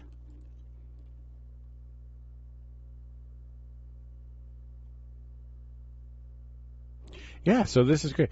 Helping drive innovation. I'm frankly impressed with how he showed a lot of interest in the issues I brought up. Okay, so this is a wonderful thing. I believe that a lot of these, they're the people that have done things, right? The people in the world that have created things and done things, they've been destroyed politically, and they can't. It must be very difficult for them to get things done now. But there's the people who can. do major things. And now with Trump, he's bringing them back into the fold so they can start doing great things again. And that's the problem what happened with America. We did too much infighting, I believe. We had so much infighting that the people that could have the ability to do billion-dollar things have been stymied. And now under Trump, under Trump's wing, he's going to these people are going to be, I think, doing great things again. Like, I don't know what Gates has done very great. So he's done some big things and stuff like that, but whatever, a lot of negative things. But I think he's going to. I guarantee you, I'm putting a guarantee this one. We're going to see great things from all these people that we all disliked on Twitter just 1 month ago. What did he do? How did he do it? All he had to do is fall in line with Trump. We've fall in line with Trump. And Trump's going to basically say, well, how about you do this? And how about you try this? Oh, yeah, one thing he's doing is nuclear. Gates has been doing mini nuclear things. And he has this one test theory. It's like an old coal plant. I don't know, Missouri or somewhere in central Canada, America, in the center of America. It's like a drive-up nuclear plant. That's kind of what it is. It's a drive-up nuclear plant. And well, we'll see, because they need power. I personally, now I'm going to have to look at your comments, because you're all going to hate me for this. Go fight for your country. Okay. Attention, airports and windsocks apparently with either, they are interchangeable with Freeland. No liberals ever. Okay. Yeah, fine. She's going to steal it, and this is the thing, the conservatives are going to have trouble if you're only on the hate, right?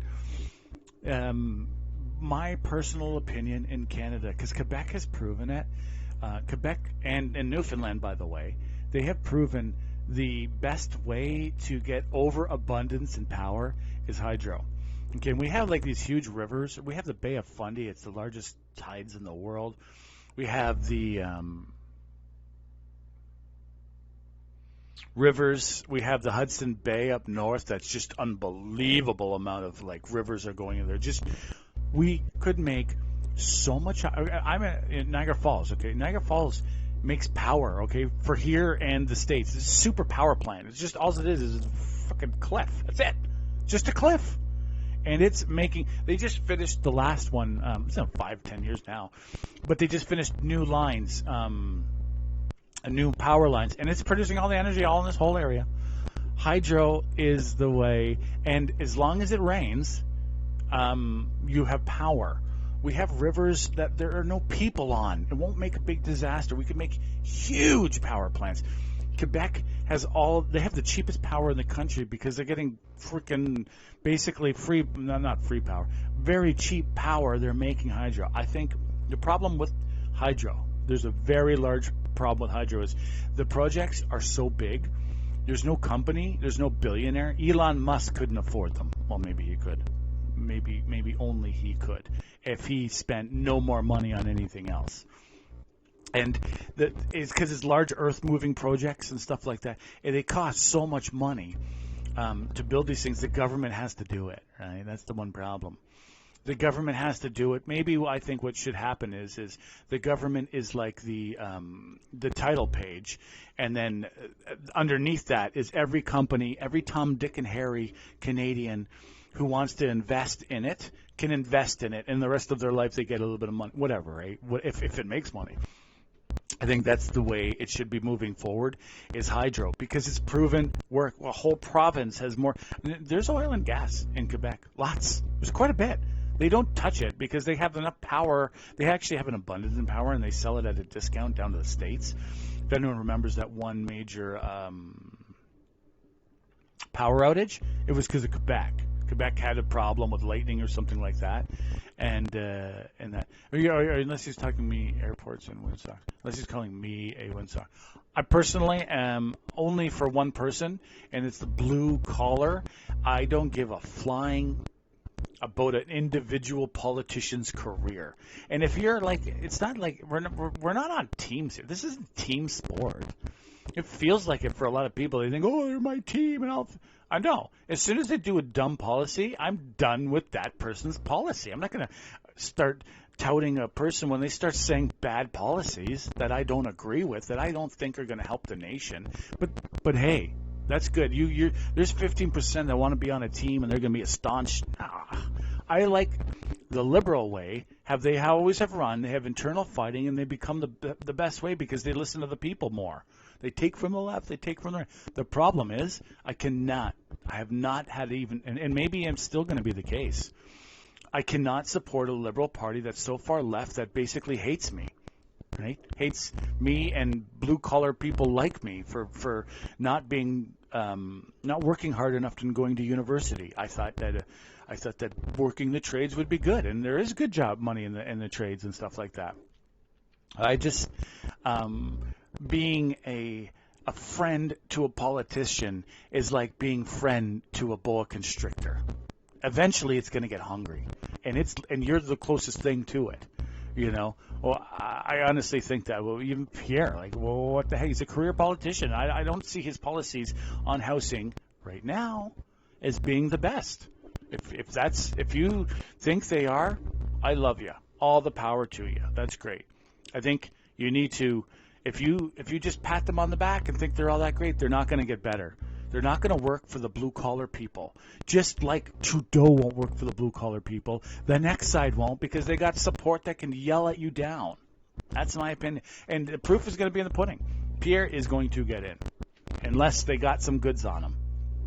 He's probably going to get in. He's going to squeak in. Is it going to be 4 years? Is it going to be 8 years? We don't know. That depends on how good he can reign and how much he can shut down negative media against him. Right? It's true blue mind. Yeah, I'm not against you. I think you're a fantastic individual. I just am not a fan of any camp. I think it's all about I'm on your team until I'm not. And unless you're just an amazing politician. Like look at Trump. Trump's did some pretty great things. He moved America. He actually spun the world. He turned the world. Unbelievable. You can't. That's genius. You have to get behind that a little bit. You have to. It's like we don't have many people like that in the world. How many people that could change all of America's media and concept from him? And yeah, he had Elon help. Yeah, he had other people help. But that's what leaders do. They can't do it all on their own. They need movers and shakers. And Elon is a mover and a shaker, you know, building the best plants in the world. I do believe right now, as it stands, the Conservatives have the best plans, though limited they are, because it's basically a lot of their plans are we're going to cancel this, we're going to stop doing this, and we're going to stop doing that, and we're going to try to get investment. How are they going to get investment in this country? I don't know. But they said they're going to get investment in this country. Investment is down in this country since Trudeau came in. They just don't want certain types of business. Remember, Guilbeault said no new roads. Like a politician saying no new road? What the in Canada? Like, we need roads. Actually, you know what? There's places in my, I've been to small towns in Ontario, and I'm driving down this dirt road, and it ended. And it's like, why is this road ended? And then I was talking to the farmer. The farmer's like, oh, it used to be a road. Just no one really drove it. Like, we have places that we have roads that have, like, been, like, grown over.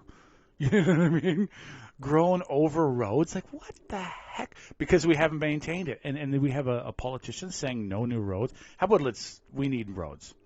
Part of the problem with housing is you can't get a home built. They don't want lower income people in homes right now under this regime. Now we need to get some politician out that says, no, we want all of these individuals. I think the best way is to have low income housing towns or communities.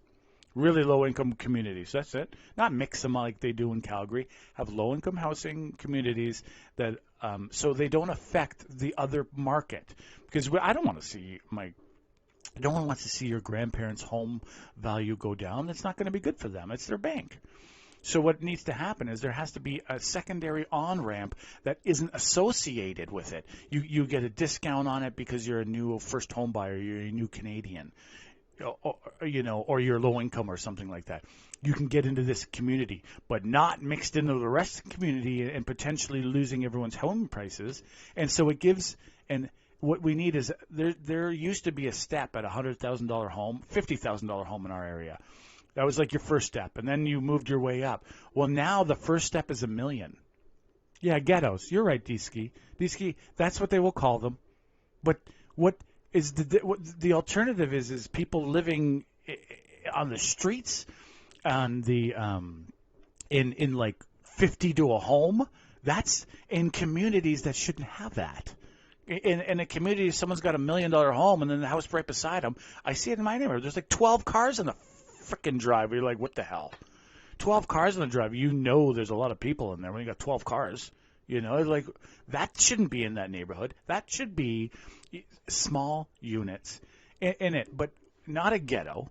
Canada. I don't believe in high rises and putting all these low income. No, homes at a cheap price and subsidized, and basically all permits and all the infrastructure taken care of by the government. So there's a first step to home buying.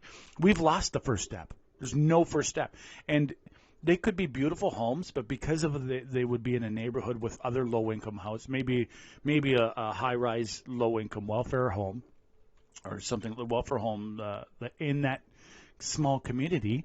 But so people, as soon as they get enough, they want to save and they want to get out of that community. And of course, it won't be bad. Zoning, yeah, that's my opinion. We need to build new communities for a first step of home building, or else it's like 40 years. Listen, I can go buy a home in Hungary right now. I can go get a job as a plumber making $40, $50 converted, $40, $50 an hour in Budapest, have a 20-minute or half an hour drive to a small town and buy the home for fucking $10,000, and it's got marble flooring.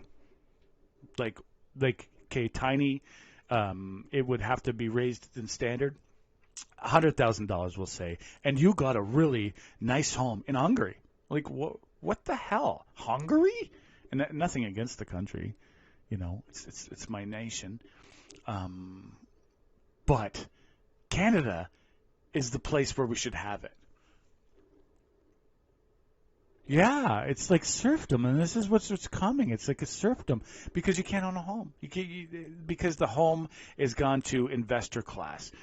Now the problem is to kick all these people out and it will destroy the grandparents' home value, and that's their bank. That's what people have banked on for a whole generation.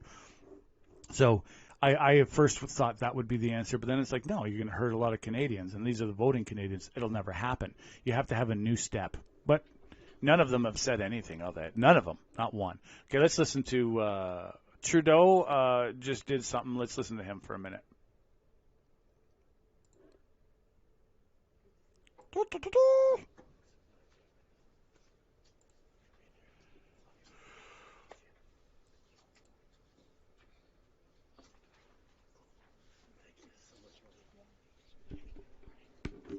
Okay, he's hugging. He's doing the hug. Yo, bud, what's up? Oh, we got some Zoomers. You didn't hug the TV screen. Good morning, everyone. Good morning. I hope you can all hear me online. It's great to see everyone here today. Thank you. Thank you for being here in person. Thank you for being here online. I know you are all incredibly busy people. You have important jobs, but you also care deeply about this country and about Canadians and want to make sure that we're doing all the right things to create opportunities, prosperity, and success for Canada, for Canadians, and quite frankly, for people on both sides of the border here in North America. I want to thank each of you specifically for stepping up as soon as I asked. There was no hesitation. You are all patriots. You believe in fighting for Canada and contributing to what we're doing. And it really, really makes a difference, to have you all around the table from across the country, from different industries, from different backgrounds, to weigh in on this Council on Canada-U.S. relations. This is the latest piece of our Team Canada approach to make sure we have all hands on deck as we approach the challenge of the incoming administration. You are all true patriots, and I and millions of Canadians are deeply grateful for your commitment to our country. Let's be clear-eyed. We have our work cut out for us. As we saw on Wednesday, however, people are coming together in a Team Canada way that is really impressive. Almost all the premiers are entirely united on knowing that this is a moment to stand up for Canada, stand up for our sovereignty, and be there to protect not just Canadians, but to protect the most successful economic trading relationship in the world in history between Canada and the United States. We do well because we do so many things together. Okay, so we got Russia here, retired Klaus Schwab. Romania, I'll give you the people because I'm not going to let that comment fly without a rebuttal.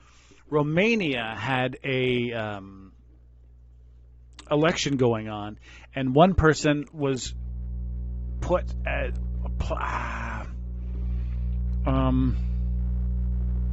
placed as a Russian asset. Okay, and Romania is in NATO. Here, I'll read a report from Algiers. Romania sets May date for new presidential election. The first round will take place on the May 4th, and the second on May 18th. First round candidate wins more than 50%.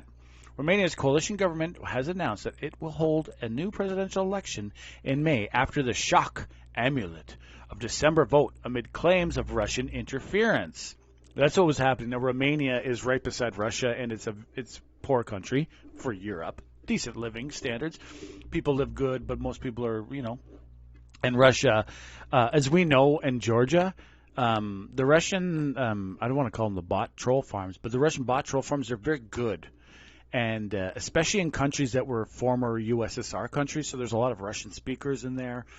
And they are very good at manipulating the politics, as they did under Russia, under USSR. So this is happening whether you like it or not. And right now, there's kind of a war going on, and NATO countries and like their neighboring country is at war, right, with Russia. So having influence from Russia is a no-go zone right now. It was fine before the war, but as soon as they invaded a sovereign country, that you can't have them do that, right? And this is from NATO. This is the European Union. Remember, they're in the European Union as well. And so basically, he wasn't the preferred necessarily, but they okay. I'll read this. The first round will take place. European Union and NATO state, which borders Ukraine, has plunged into institutional chaos last year when Colin Georgescu, a little-known far-right pro-Russian politician, won the presidential round in November 24th. Officials in Romania said Georgescu benefited from massive social media campaigns spearheaded by, guess who? Guess who? TikTok, which is canceled right now. Trump is I don't know, maybe Trump's going to allow it in or not, but it was TikTok, which TikTok was created, they've banned it in the States right now because they say it's a foreign interference thing, tool, and it's all head in China. And so what they said is you got to sell it to an American people, and they said, TikTok said, no, we're not going to sell you our algorithm. That's what they said. No, we're not going to sell it. So then they're like, okay, you're blocked. Anyway, so officials in Romania said Georgescu benefited from nationals spearheaded by TikTok, which gave him preferential treatment. Accusations the platform has denied amid suspicious Russian interference denied by Moscow. Russia's top court annulled the ballot and ordered the government to rerun in its entirety. So it's doing a rerun. The European Commission last month has also opened proceedings against TikTok over suspected failure to limit election interference, notably in the Romanian vote. So it's TikTok. It was a TikTok takedown of their country. It was major TikTok. So I'm not I'm not against Russia, but the problem is Russia is we're dumping money into Ukraine, and they're still dumping tanks into the Russia's dumping tanks into the Ukraine, and so that's costing us money. It's not helping our economy.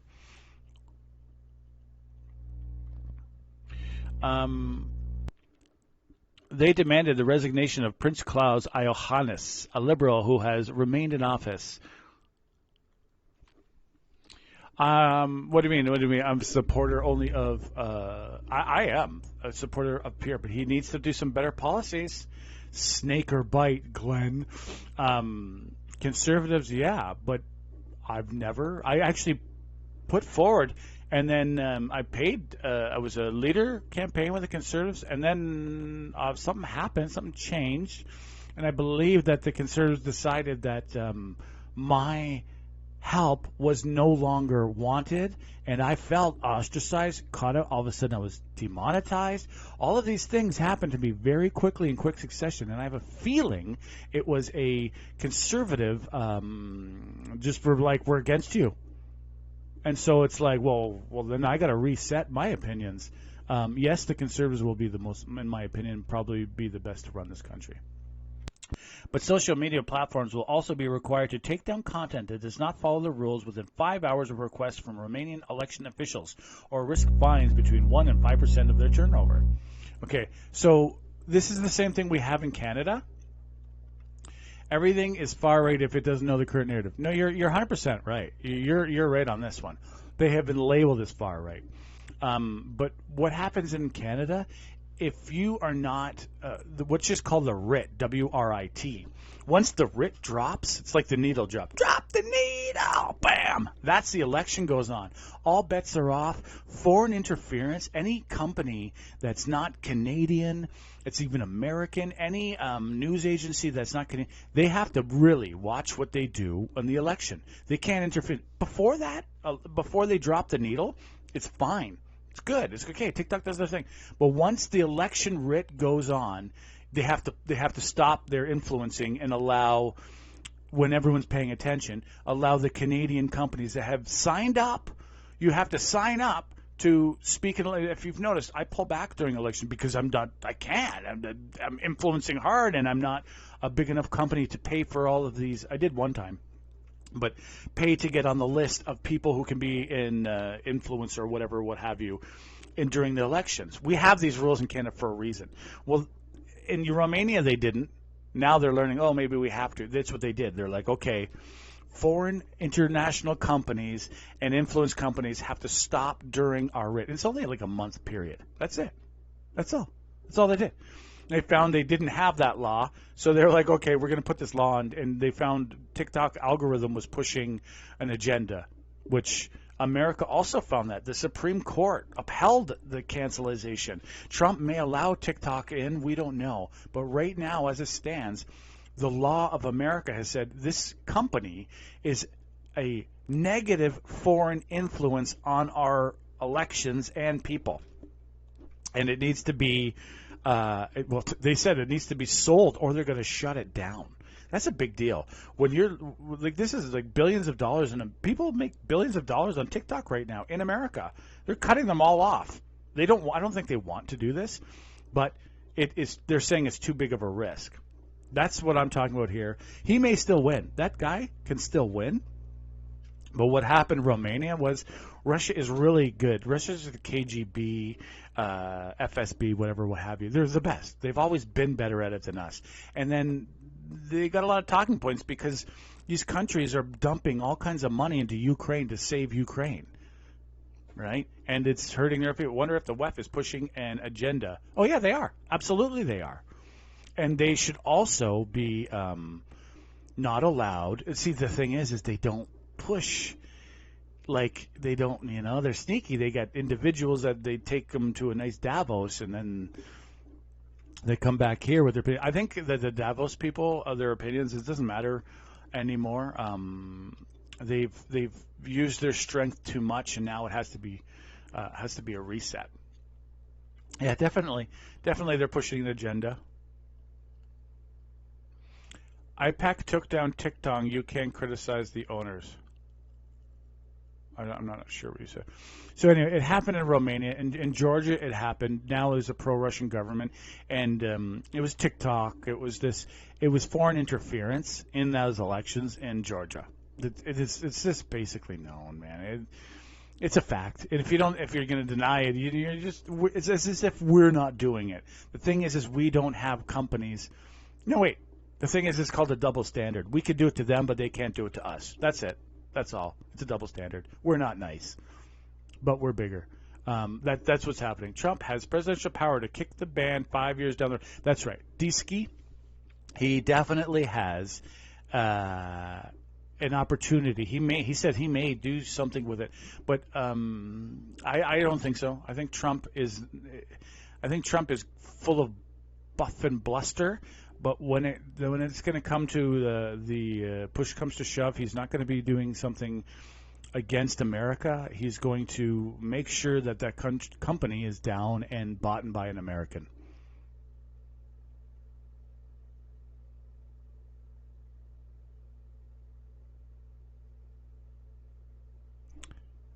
There was a beautiful picture in 1867, and Canada is its own country. And Canada always is island girl. I would love to have a debate with you about that. But Canada is its own country. I'm sorry to say, and it's not an island. it's its own country.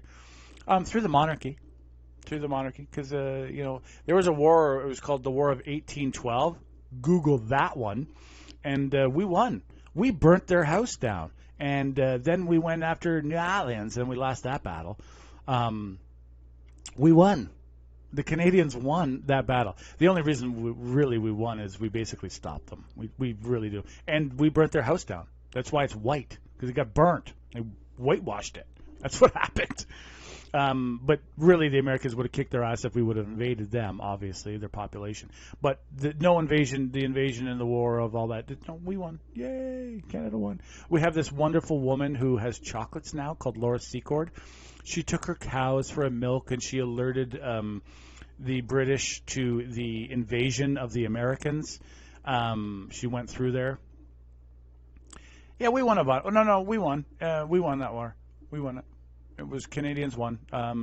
If you're American, you don't understand. We actually won it. We won the biggest battles. It was a signed treaty. Remember, communications sucked back then. It was signed that the Americans signed and defeated, and then how the Americans can claim victory was because the last battle was Nolans, and we got our ass handed to us to the British or whatever. They lost that battle pretty bad. I think they wrote a song about it, and but that was after America had already capitulated. They had already signed. Okay, we won't attack you anymore, and then, because communication didn't get to these people, so we lost that. The last battle was lost by the Brits, Canadians. Hang on to your socks and pull. Oh, you're just trolling. Okay, that's fine. You can troll away. I like the Bill of Rights and the amendments. Otherwise, Canada is a beautiful country. Mm-hmm. Okay. Oh, okay, that's great. All right, let's. This is Trudeau in the final part of his meeting with thing. But yeah, Romania and all this thing. International foreign interference is huge, and it's about to get pulled back because America is finding something called unity. Bill Gates is in the fold. Could you imagine that just a week ago? Bill Gates was like, if I seen Bill Gates on my X feed, it was like, I would already close my eyes and shudder because it's going to be some horrible thing bashing whatever Bill Gates did and manipulate it into a new way. Oh, you're calling me Trudeau? I really don't understand. But do my homework. 1867 that's very, very, very silly talk. But Bill Gates in the fold. Bill Gates with Trudeau. This is awesome. This is just awesome. Okay, so here is Trudeau. Let's see what he has to say. Like I said Wednesday when I was meeting the premiers of the territory and provinces, the tariff proposed will actually damage the economy and will also damage the cost of living.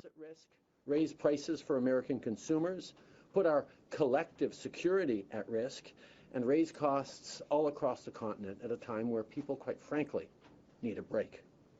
As you know, our trading relationship with the United States, built together over the past many decades, is the envy of the world.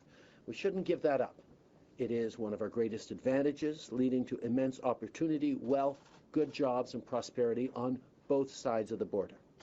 Il y a une meilleure voie à suivre. There's a better path for that. We will want to reinforce the relation between Canada and the U.S. This is what we've done during the first Trump mandate, when we negotiated together the new trade agreement. This creates jobs, prosperity, and growth on both sides. So we want to work as partners. We want to make sure that North America is ready to take on the trading and security challenges of the world by working together. It is an uncertain time everywhere around the world, and best friends working together to compete and succeed in a complex world just makes sense. So that is what we are focused on trying to do. At the same time, as I've said consistently, if the incoming American administration moves forward with tariffs, we will not hesitate to act. We will respond, and I will say it again, everything is on the table. Now, with the help of all of you, I hope we can avoid that outcome. But if the worst case scenario comes to pass, we will need all your knowledge, insights, expertise, and quite frankly, connections with American business leaders and political leaders to make sure that they know that the decision to impose tariffs on Canada will hurt Americans first and foremost. We need to respond in the most appropriate way to demonstrate there are no winners in a trade fight and to best support our friends, our neighbors, and our Canadian family who are most affected by the tariffs. As we said on Wednesday, if one region or one industry ends up carrying a larger burden of defending Canadians, we will make sure that all Canadians step up to support that region or industry. We're in this together. We are all Canadians together across the country in every different jobs and industry. No one area will be singled out to fight for all of Canada because all Canadians will be fighting for Canada. Alors, je veux vous remercier d'être ici aujourd'hui. Thank you so much for being here. I think we will have good discussions today. We will be there as Canadian. We will be strong, reasonable, diplomatic. But if we have to fight, we'll be ready. Strong, polite, looking for the right ways to do things that we can get win-wins out of it. But if push comes to shove, we will be strong and unequivocal in our defense of Canada and Canadians. Merci beaucoup, mes amis. Thank you. Thank you, media. Oh, is he? No questions. No questions. All right. I don't want to alarm anybody, but I think the church just challenged Jesus to a fight. Jesus, 6 o'clock, parking lot. Yeah. But the division they sowed has not been healed yet. No, there is the division. Trudeau, Kash Patel will expose the Epstein list. No, he won't. I don't think he even said that. I don't expect that list to come out. I would love it. Who wouldn't love to see that list out? But that's not. I don't. Come on. Who do you think's on that list? Who do you think he was? He's an agent. Woo. Okay, we have Minister Jolie response to the tariff threat. I'll put on a couple minutes of her. It's a very long one, so I'll just put on a minute or two. Good morning and welcome to this press conference with Minister Jolie. Bonjour à tous. Bienvenue à cette conférence de presse avec.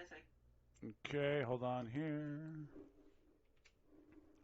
Make sure we got the. Oh, there we go. Yeah, okay, I think I've seen something.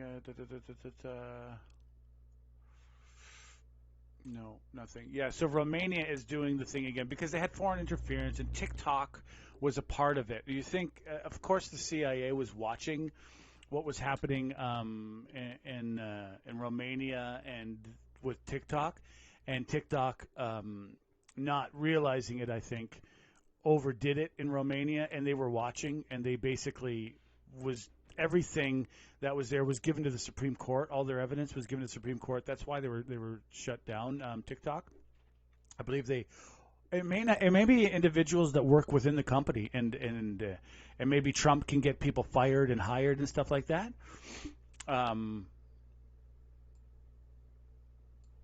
And all that. This is trolling, but the division they sowed has not healed yet. I have healed. I've totally healed. I've actually found, and this is what the trolling is about. I have had a medical issue, and burning has the only way it's worked. It's a old Chinese method, and it actually it worked. It actually healed. Amazing and happy, and I've been going to doctors for 5 years. 5 years, lump on this elbow, and I got it healed. And I would have had to, if I would have paid for a surgeon, I could have got it cut out. But no, I have to, God damn it, look through every possible healing in the world. And, can you guys see that? Oh, shoot. Or hold on, I'm going to put this image back up. Just while I do this background stuff. I'm just looking to see if there's anything on Twitter. I got some notifications.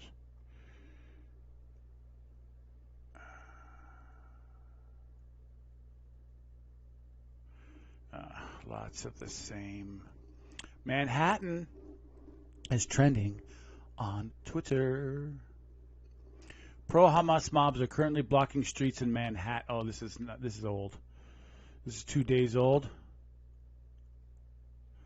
Okay, so Manhattan is not really. I'm not sure why it would be in there. Just check the news if there's anything, because there's been a lot happening. Trump memes, Tel Aviv, Argentina, Gates, Home Depot, more Gates. So Gates is the big news of the day. Gates had a 3-hour meeting, 3 hours with Trump, and he said he was very impressed with Trump. He is in line with Trump, and a lot of his ideas Trump has agreed with. So Clacton is trending. So now we have Bill Gates. Oh, Nigel Farage. No. The search for Nigel Farage in Clacton enters as... What? Oh, it's a joke. Oh, my God, my heart stopped.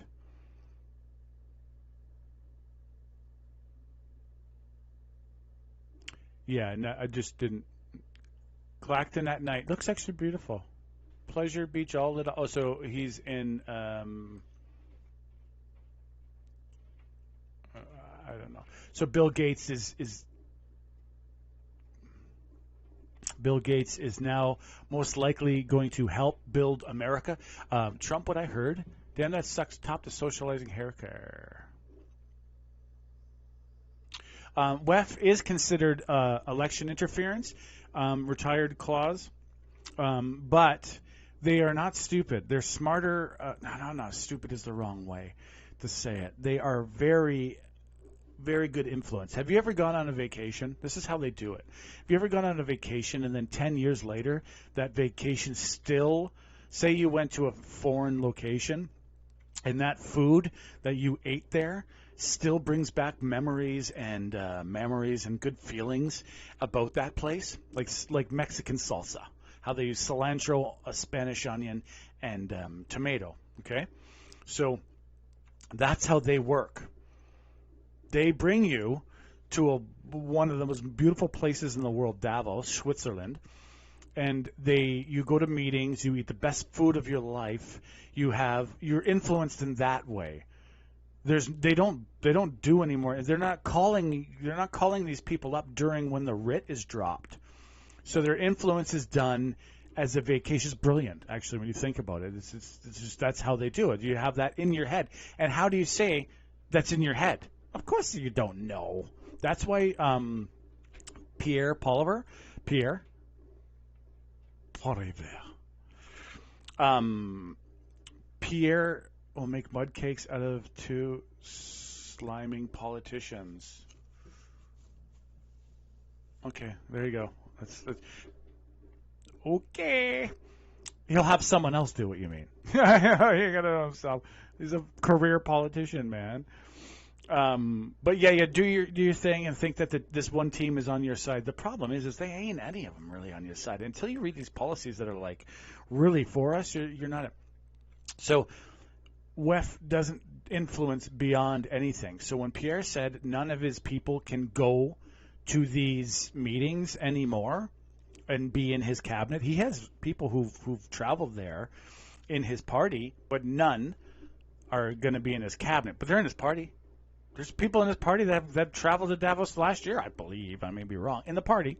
I don't know how recently, but they did, and they're still a conservative, and they're still an MP in the House.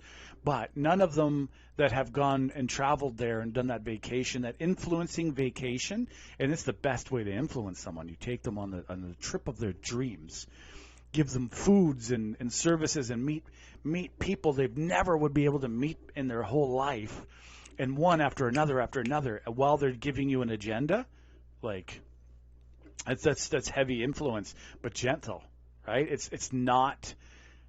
That is not foreign influence because it's only when the writ is dropped, and WEF doesn't call these people, so that's how they get away with it. That's basically out. It's Breyer. He's a friar. Drug dealing. So that's basically the case is going to have that.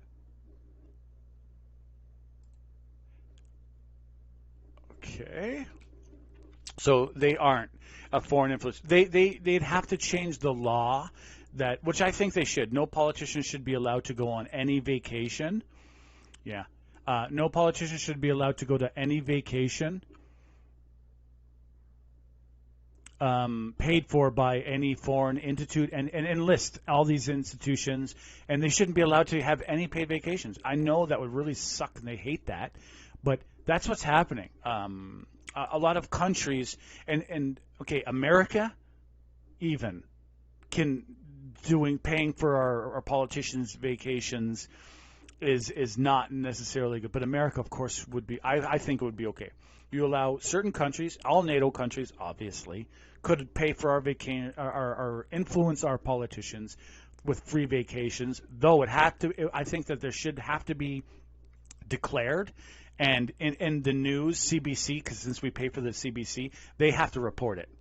They have to report it. It's like, okay, we're doing our annual reporting on all the politicians that took free things this year, free vacations this year, right? And only that. But once you're like allowing, Iran, say Iran is paying for your trip to Austria. They're not stupid. They pay for your trip to Austria.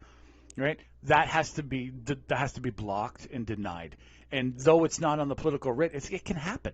It's happening. It's happening now. We got conservative politicians that took money from an Iranian group. Okay, this Iranian group is against the Iranians now, but they have some shady practice. I'm not going to out that politician, but they took money from a group that is doing assigned marriages, making people marry certain people, like fucked up groups. Okay, and they're taking money, taking vacations from them.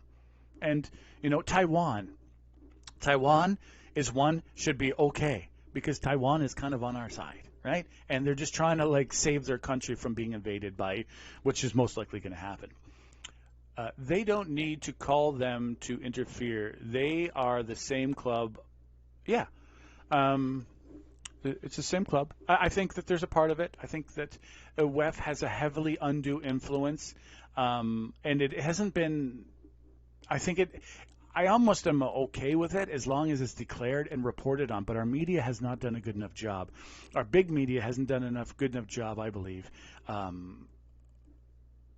You can't have secret meetings. If you're a politician voted by our people, you cannot go to a secret meeting. A meeting that not everybody in the world can attend, you are not allowed to go. That should be the first thing. What do you mean you go to a secret meeting? A secret meeting with the richest people in the world and we're supposed to be okay with this? No. No. Not my opinion. It's not a republic. We're not a republic. Canada is not a republic, Hal Ward. It's a monarchy, a constitutional monarchy, I would believe. Two parties acting as one. Keep democratic elections to happen. Maybe. I think there's a lot of uniparty people, but I think it's time that we could elect actual blue-collar, not career politicians. I'm just tired of it. I'd like to see some guy who's literally a carpenter be our prime minister and have the opportunity to rise. But what happens is they cut out those who aren't playing along, and this is happening right now. I think Trump is breaking that stick. If you want to speak, you can speak. But what's happened is you got a university degree, you got indoctrinated in the university, and then you get to speak. Or you have a group tied to another group, and they're like, we'll let you speak because we don't think you have enough brains to actually change people's minds. And you don't need to have it all caps there, Howard. We're not, but what Trump is advising us? No, it's not going to happen. We're not getting rid of the monarchy, the Westminster type politics. We have to destroy our parliament, and it's not like it isn't working. Pierre Poilievre in the next election, Pierre is going to win. He's got 40% of the vote, and that's the will of the people. If he doesn't, Carpenter's bringing $350K to run for the Libs. Anyone? Well, no. I mean, I would like to see more of a regular person. Obviously, there'll have to be someone with business who's very well eloquent in their speech and has great ideas. So they have to have time. So most likely they'll be a business owner of a carpentry company just to be able to have the time to come up with the ideas and to be the leader. I just would like to see someone from outside, like Trump is, from outside, come in. And yeah, well, you can become bilingual. This is probably the tallest order to ask for, but this is the reason I started this channel.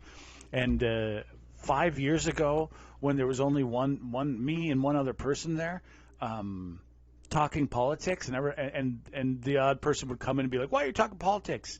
Well, 5 years has changed a lot. Look at everyone's talking about politics. Trump, of course, is a huge part of it. The shut us down.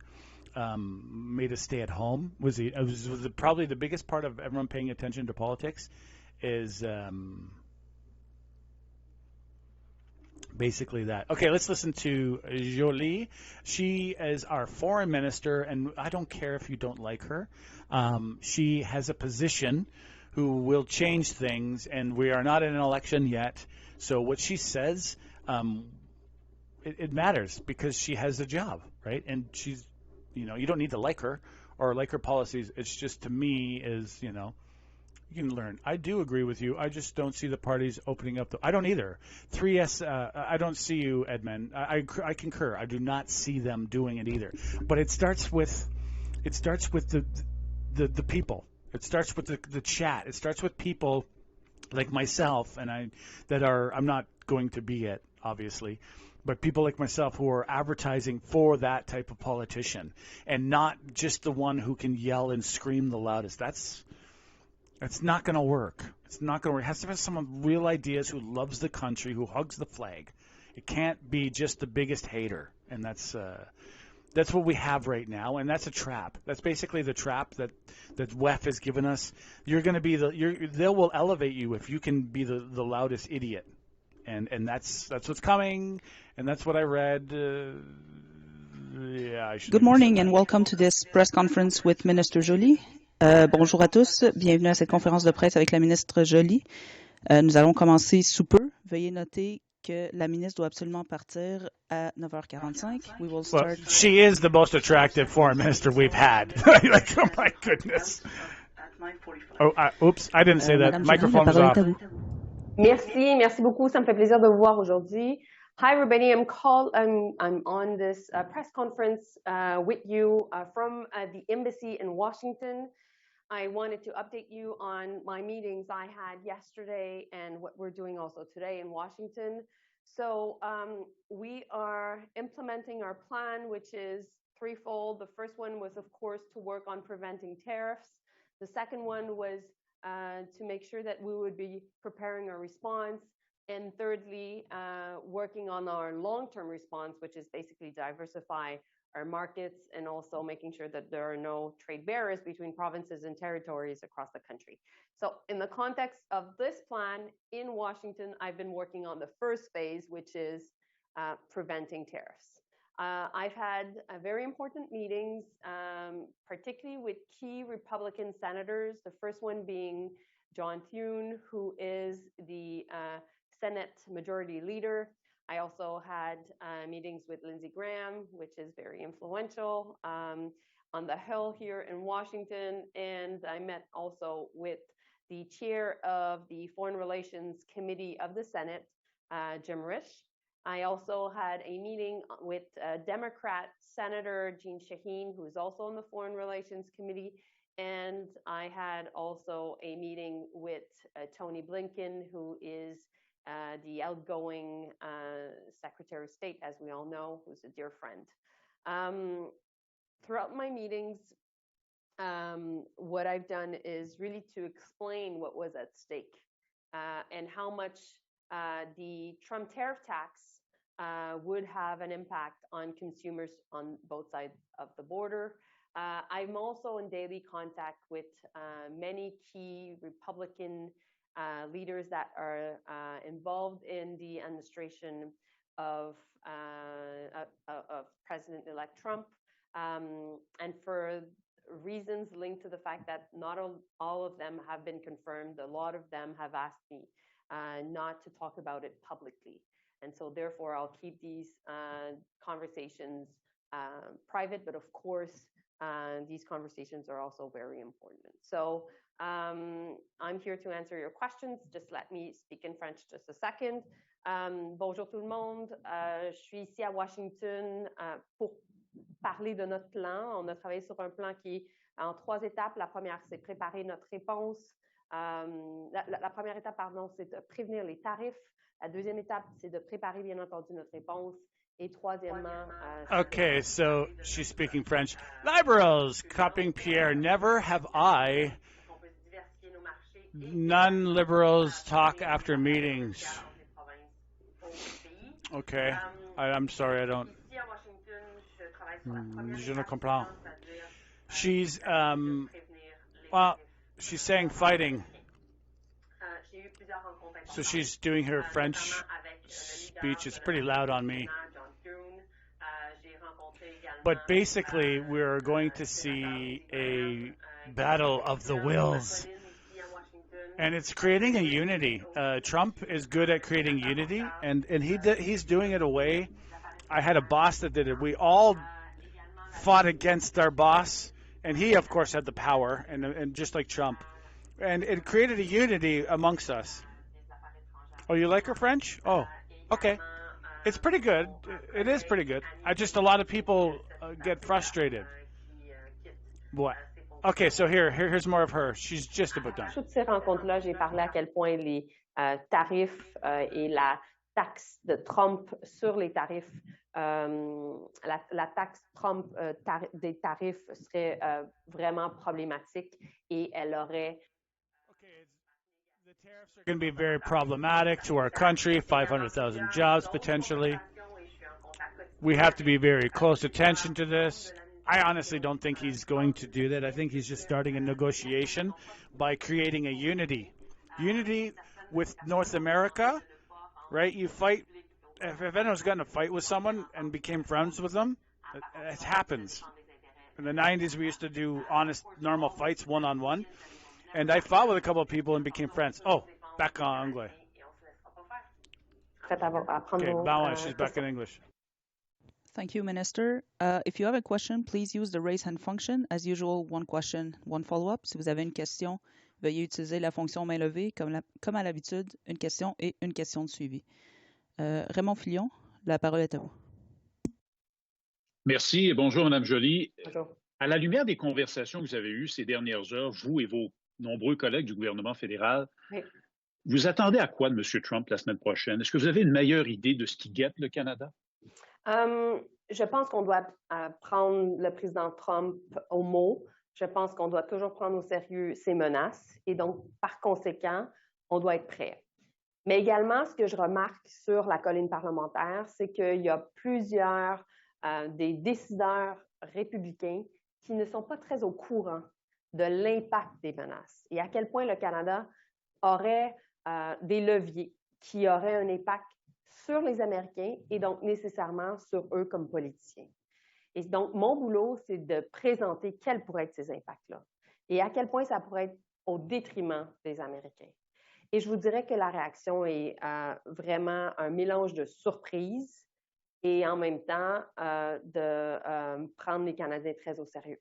Parce que ce qui est important de comprendre, c'est que non seulement le Canada est un marché d'exportation pour les Américains très important, mais imaginez, on est le marché d'exportation qui est le plus important lorsqu'on regarde, là, c'est l'équivalent de ce que les États-Unis exportent en Chine, en France, en Grande-Bretagne et au Japon combinés. Et donc, dans ce sens-là, ça peut résulter dans des pertes d'emplois aux États-Unis, mais aussi une augmentation du coût de la vie aux États-Unis. Et ça, on sait très bien que le président Trump et toute son équipe ont fait campagne la dernière fois sur le fait qu'ils allaient combattre l'inflation et qu'ils allaient permettre aux Américains de pouvoir avoir accès à une vie beaucoup plus abordable qu'auparavant. Et donc, c'est contraire à ce qu'ils ont dit. Ils ont promis au peuple américain.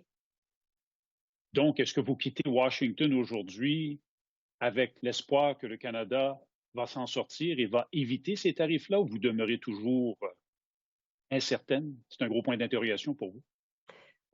Lorsque vient le fait de travailler avec le président Trump, on sait que l'ultime décideur, c'est lui, c'est le président lui-même.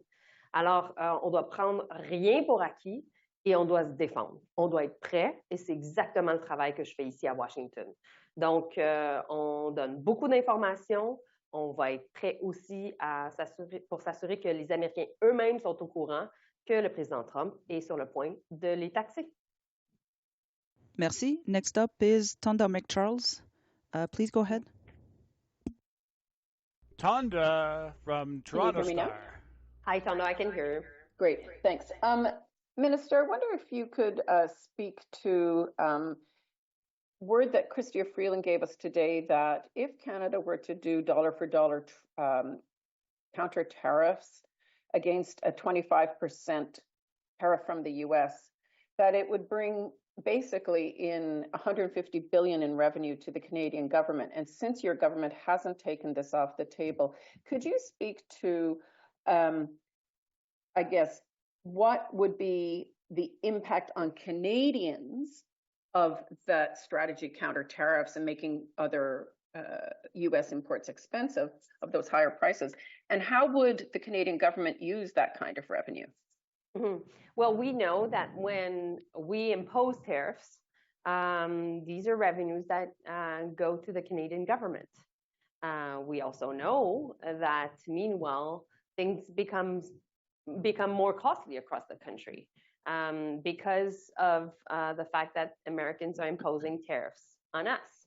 And so based on that, we want to make sure that ultimately, indeed, we use the revenues to support Canadians. But at the same time, Tana, we're still working on the first phase of our response, which is to prevent tariffs. We know that we can make sure ultimately also, while we're putting everything on the table in terms of retaliation, that we can work with different provinces across the country, including those that have specific industries that Americans rely on. And so that's why I think we can have really positive and constructive relationships and conversations with provinces and with premiers. And of course, the Prime Minister is very open to that. Excuse me. Speaking of those specific industries, I guess it's a kind of a related thing. What we have heard other outside experts kind of guesstimate what the impact would be of all of this on Canada. But we haven't heard the government's own numbers about what the impact on Canada would be in terms of our GDP, our economy, our job losses nationally. Can you give us that today, given that you haven't given us an indication that any of Canada's arguments are landing right yet. So what is your estimate of the national economic picture that is looming? Well, I think that we're taking these tariff threats very, very seriously because we know that the impacts on Canadians would be really, really, really difficult. And why I'm saying that is we know that there would be lots of job loss across the country. And we know that this would also have an impact on cost of living for Canadians. I won't go into the details of what that figure is like, but definitely we have numbers that are highlighting how much this could be devastating. This would be basically starting a trade war. The Americans would be starting a trade war against us, and this would be the biggest trade war between Canada and US in decades. We've gone through a very difficult moment during COVID where we had to save many businesses and save a lot of livelihoods across the country. And so we have the experience of how we can address severe economic damage. At the same time, I think that there is still hope that if we use our levers well, that we can make sure that Americans backtrack. And that's why I've been saying everything is on the table, and we have to be able to show how much this will have an impact also on the other side of the border, which is job losses also in key states. And at the same time, this would result in hurting American consumers because also lots of things we export would cost much more. So these are the conversations Thanks for trolling, Heidi. Why don't you go have a trailer? That I'm having. Fucking piece of shit. Fuck you. You don't like my name. Safe space. It's a safe space. And it's all about space. And what do you mean, YouTube literal? What do you got? You can't even speak fucking proper. It's a such. You fucking piece of shit. Fuck off, Heidi.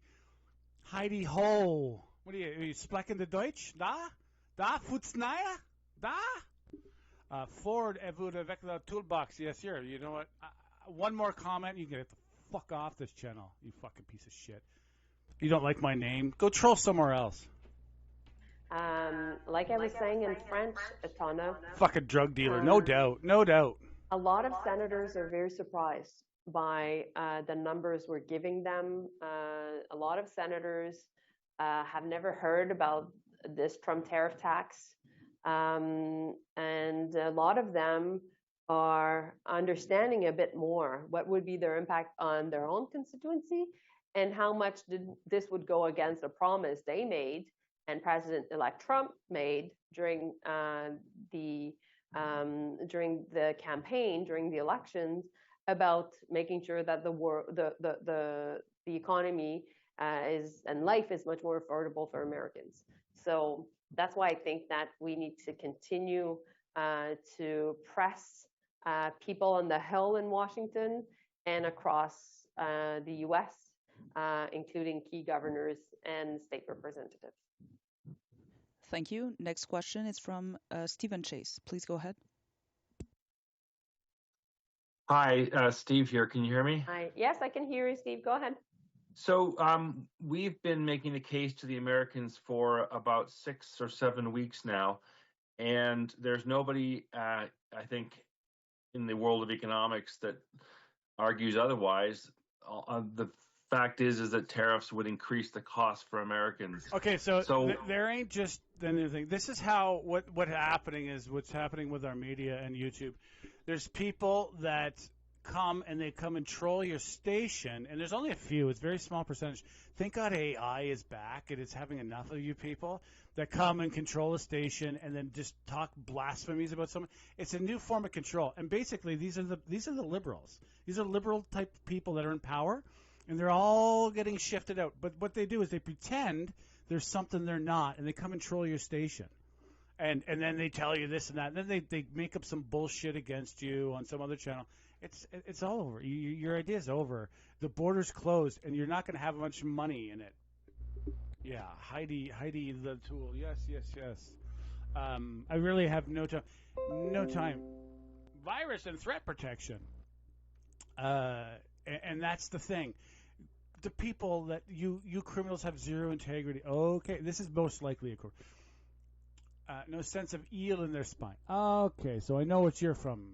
Hi, Heidi. I'm not going to play the game and start eliminating your comments. I'm just going to address you, and every time you say and make fun of it. You can't even make a fucking proper sentence. Can't even write a proper sentence. Like, come on. There's this thing, it's called Grammarly. If you can't write a proper sentence, it's better and more successful if you're going to come on me, if you're going to write a proper sentence. You can't even do that. Like, come on. You have been talking to Republicans repeatedly now since November. What can they explain Mr. Trump's thinking? Can they explain why he's still willing to proceed with this, even though all the evidence to the contrary shows it would be bad for American consumers? I'm hoping to get inside the mindset of people you're talking to. So while we are very organized and while we've been doing a lot of outreach, because of course we had in mind that President Trump tweeted about this beginning of December and linked it also to the border plan, my job, Steve, has been to say, you know what? Border issue? Yes, we're addressing it. We have a great border plan, $1.3 billion, more boots on the ground, more drones, Black Hawk helicopters, K9 units, etc. And so we are preoccupied with also the border. We don't want your guns. We don't want illegal drugs coming from your side of the border. We will make sure that that doesn't happen on our side. And this is a win-win. So technically, there's no issue with tariffs because the border issue is linked to tariffs. And so the reaction from Tom Homan, the border czar himself, was extremely positive. He went on the news, said that was positive also. And so when I talk about that in Washington, people are reassured and they think, indeed, it is a win. And indeed, they're happy that Canada is moving in that direction. When I talk about the tariffs themselves and their impact, people in Washington are surprised. And when I mention the impacts of a Trump tariff tax on Americans, they're not only surprised, they're very worried. There's a level of disorganization that is happening in any transition. And so, while we've been very organized on the border and very organized in really talking about tariffs, people in Washington are just settling in. And so this is all new information. And so I think we still have a case to make. We have to continue to put pressure. Those that have gone through the steel and aluminum tariffs and what we did at the time very much remember how much this had an impact on their constituency. Don't want to see that again. But that's why we still have to do the work of talking to not only the Howard Lutnicks and the people that are part of the administration, but also the entire Hill. So I hope I'm answering your question right now, because I think Canadians need to know that while the entire country is united and that we will continue to defend Canadians and we'll never back down, at the same time, Americans are just waking up to this possibility. Listen, the Trump tariff, I believe Trump is leading. He is creating a unity in Canada. He created, actually. Danielle Smith didn't get the memo, though. She doesn't understand his type of message. But Danielle Smith had to do. See, only 25% of income in Alberta is from oil, which is really surprising. But her party is oil money. It's dripping in oil money. That's basically it. So the last person spoke against oil, I won't mention his name because he's out of party. He mentioned about attacked the oil industry lightly. They kicked him out as leader. So she's not stupid. She's seen what happened to the last guy, who was a much more, well, she's more popular now, but who was a very popular politician and well-known politician, and they outed him from the party because he didn't back oil. That party, remember, money is in. No one has a moral authority, and not one of us has a real moral authority. We have the electoral authority. That's it. But that party is is captured by the oil industry, and yeah, it's pretty big. 25% of the economy of Alberta is oil. That's huge, and they own that party. They own it. So she has to fight for she has to fight for the oil, or she's going to lose her job. That's it. That's all there is to it. It's not actually as big. I thought natural gas and oil was a lot larger in Alberta, but it's only 25%. Now that's huge. But I thought it was like 70%, to be honest. But it's not. Trudeau is out. No one wants a trade war, but I think what he's done, what Trump is doing is he's leading. What he did, he created a fight with his friends first, so the politicians unify. And when he gets in and the tariffs going on, everyone does a collective, and they're gonna be happy with him. They're like, oh, okay, thanks, friend. We didn't have these tariffs come on us because and now we're friends. And then the negotiations begin with NAFTA, the North American Free Trade Agreement. I believe that's what he's doing, because he has Trump is about, maybe not. He's about to try to build America with mass, and he's going to do huge building projects. I think huge, massive building projects, and all of the tech bros get it. Look, they're all going to be there. We just got Bill Gates. Bill Gates is like the Democrat of Democrats, and he's now alongside. So I think he's getting the people that would be his allies, who weren't his allies, now on his side. As soon as he gets in and he doesn't do those tariffs, they're going to be like, Trump can be our friend. And look we've all just had all these great meetings with all the provinces and all together, and we've all got in line. So he's got us, I think, he'll have, if he doesn't do the tariffs, he'll have everybody in line in Mexico and by not putting in tariffs, which is amazing. By just a threat, he has gotten unity. And then the battle of the world will begin, because he has Canada. Basically, Trudeau bent the knee and then quit. He bent the knee and quit. And then he left people in place who are also willing, bend the knee. And he has Mexico bending the knee. I'm not sure how far they've gone, but the reports I read were basically they're going to step up all of the things that Trump wants with the border and stuff like that. They've said they're going to start doing it. And West Globalists, Yolanda says the West Globalists.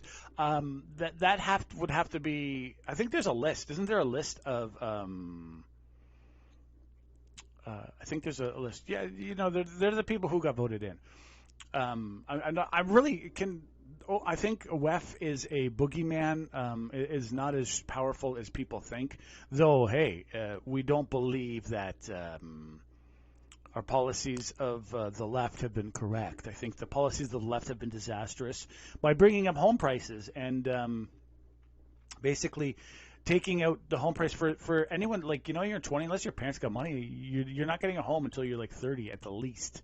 If you're an average kid working an average blue-collar job, it'll take you 10 years to save the money, minimum. They say 20 for most cities, but at least 10 years in a small town to save up to buy a house. So you're going to be 30 years old by the time you can afford your first house. If you didn't buy too nice of a vehicle, or you didn't go on vacations in those 10 years, or you didn't waste your money in bars like a lot of stupid kids did. Not me. Canada is not bankrupt nor defenseless. Okay. Canada is actually one of the wealthiest nations in the world, and we have natural resources. If we ever get in problems, we can just tell the international bankers, hey, you can take out you can take some of our natural resources that we have, and we won't notice it. You know, we're up in the Arctic. It's actually, what is a pinko? What's a pinko? Pinky. I know what a pinky is. Pinky.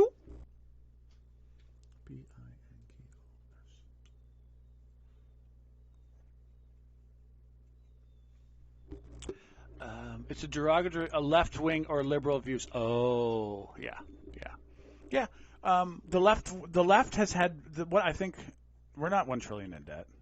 My God. Yeah, commie. Yeah.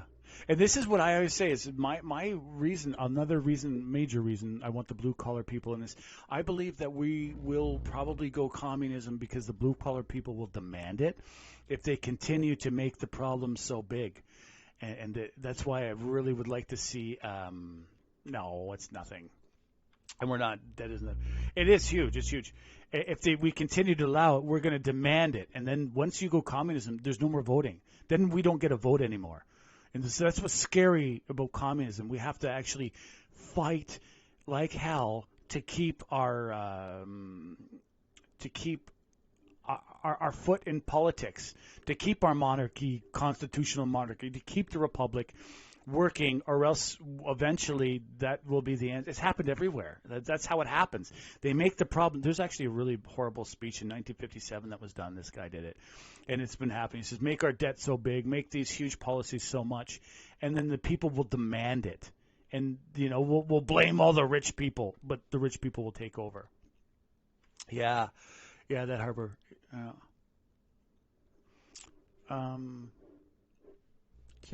Canada debt.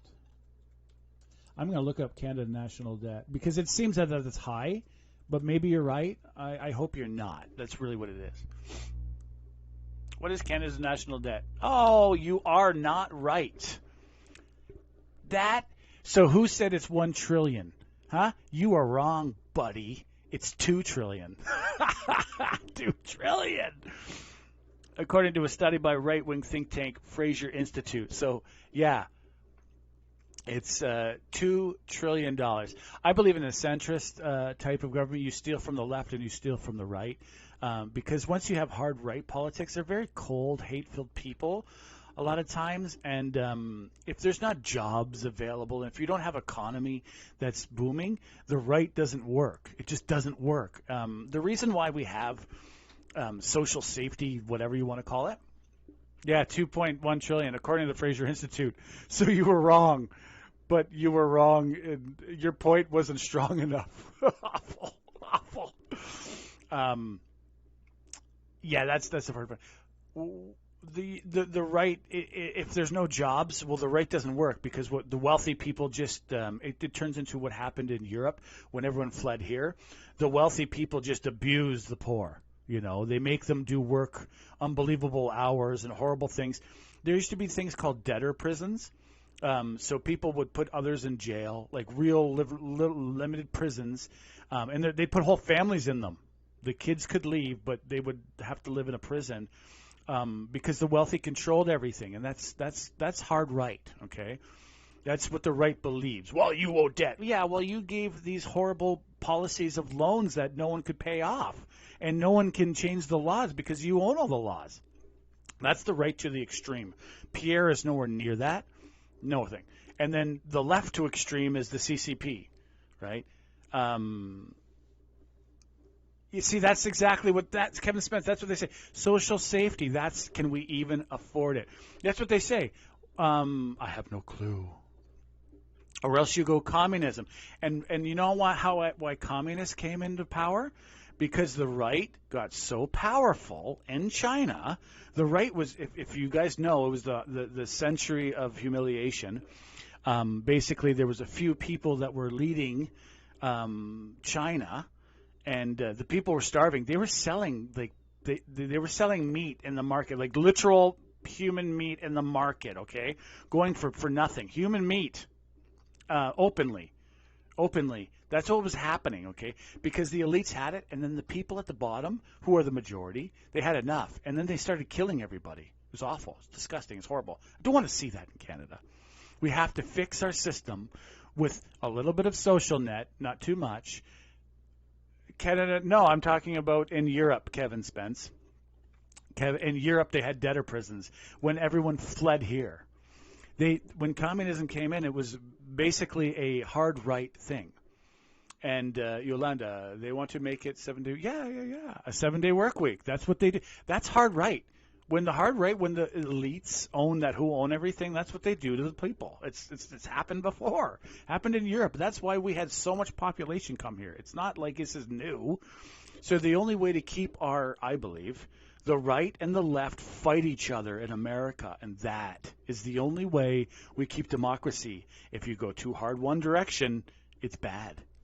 You have absolutely no idea what you're talking about. Okay, thank you. Thank you for your comment. So explain where I was incorrect in one thing. I'll wait. The elites are already pushing. Of course they are. The elites, and then the left is also, the socialist system hasn't worked. If you had AI maybe running these social systems, Chinese were cannibals. Yeah, no, I didn't say they were cannibals. I said what was happening was that you can Google it. This is open source. There's actually a general that was over there that actually wrote this. And I read it from a general's his reports. Remember that was happening?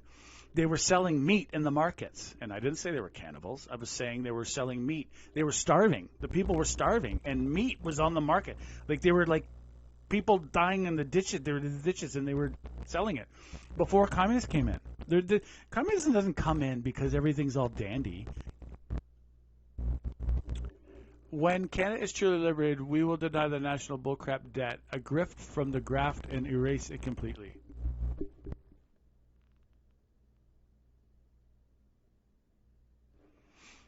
And it's not I never said anything about cannibals. No. There was meat in the markets. It's actually noted, man. And that's what happened. You people were starving. It was really, really bad. When communists rose, it was very, very bad. It's $2 trillion in debt. I know we're in debt. Woo-hoo. Okay, anyway, Kevin Spacey is as a thing. Even in the Bible, I know it's awful. It's been awful. This is an awful situation, and that's created by when you have the right that doesn't have balance. It just happened. I don't owe the world a penny, and the debt is illegal, and to control us is to owe a friggin' dime. So sue me. I'm not paying. It's always sunny in Philadelphia.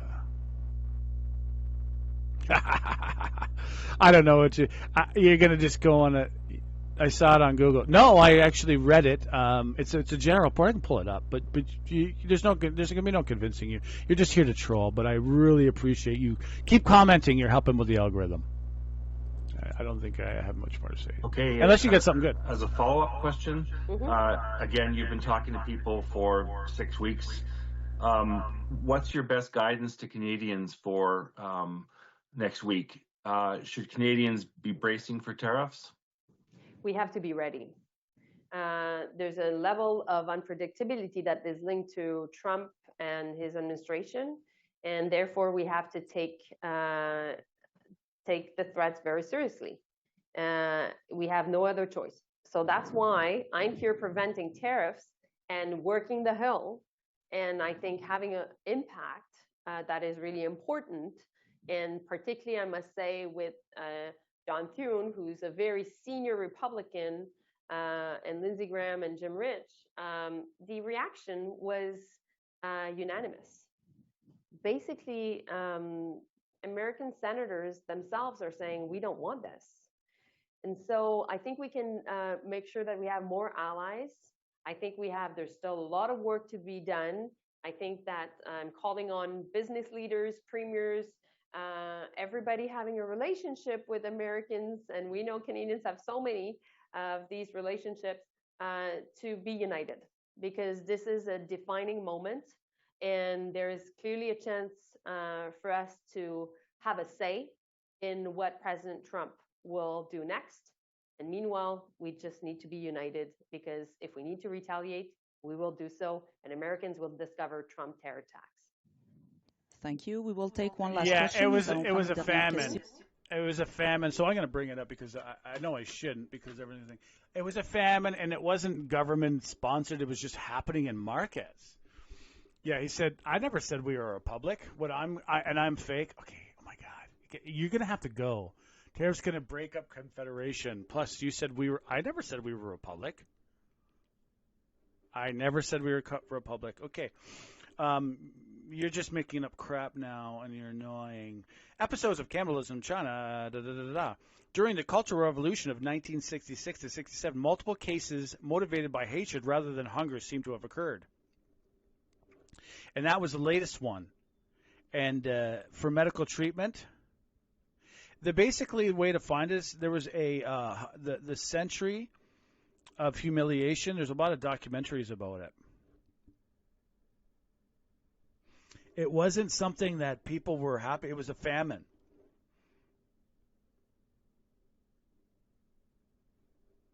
And there's an American general that did it. I probably should never have mentioned it because I didn't realize it was going to get such heavy trolling. Because I know it was American. It was in his journal. The flesh of executed criminals in the Tang Dynasty. That's 15th century. Now we're at the 7th century. Peterson.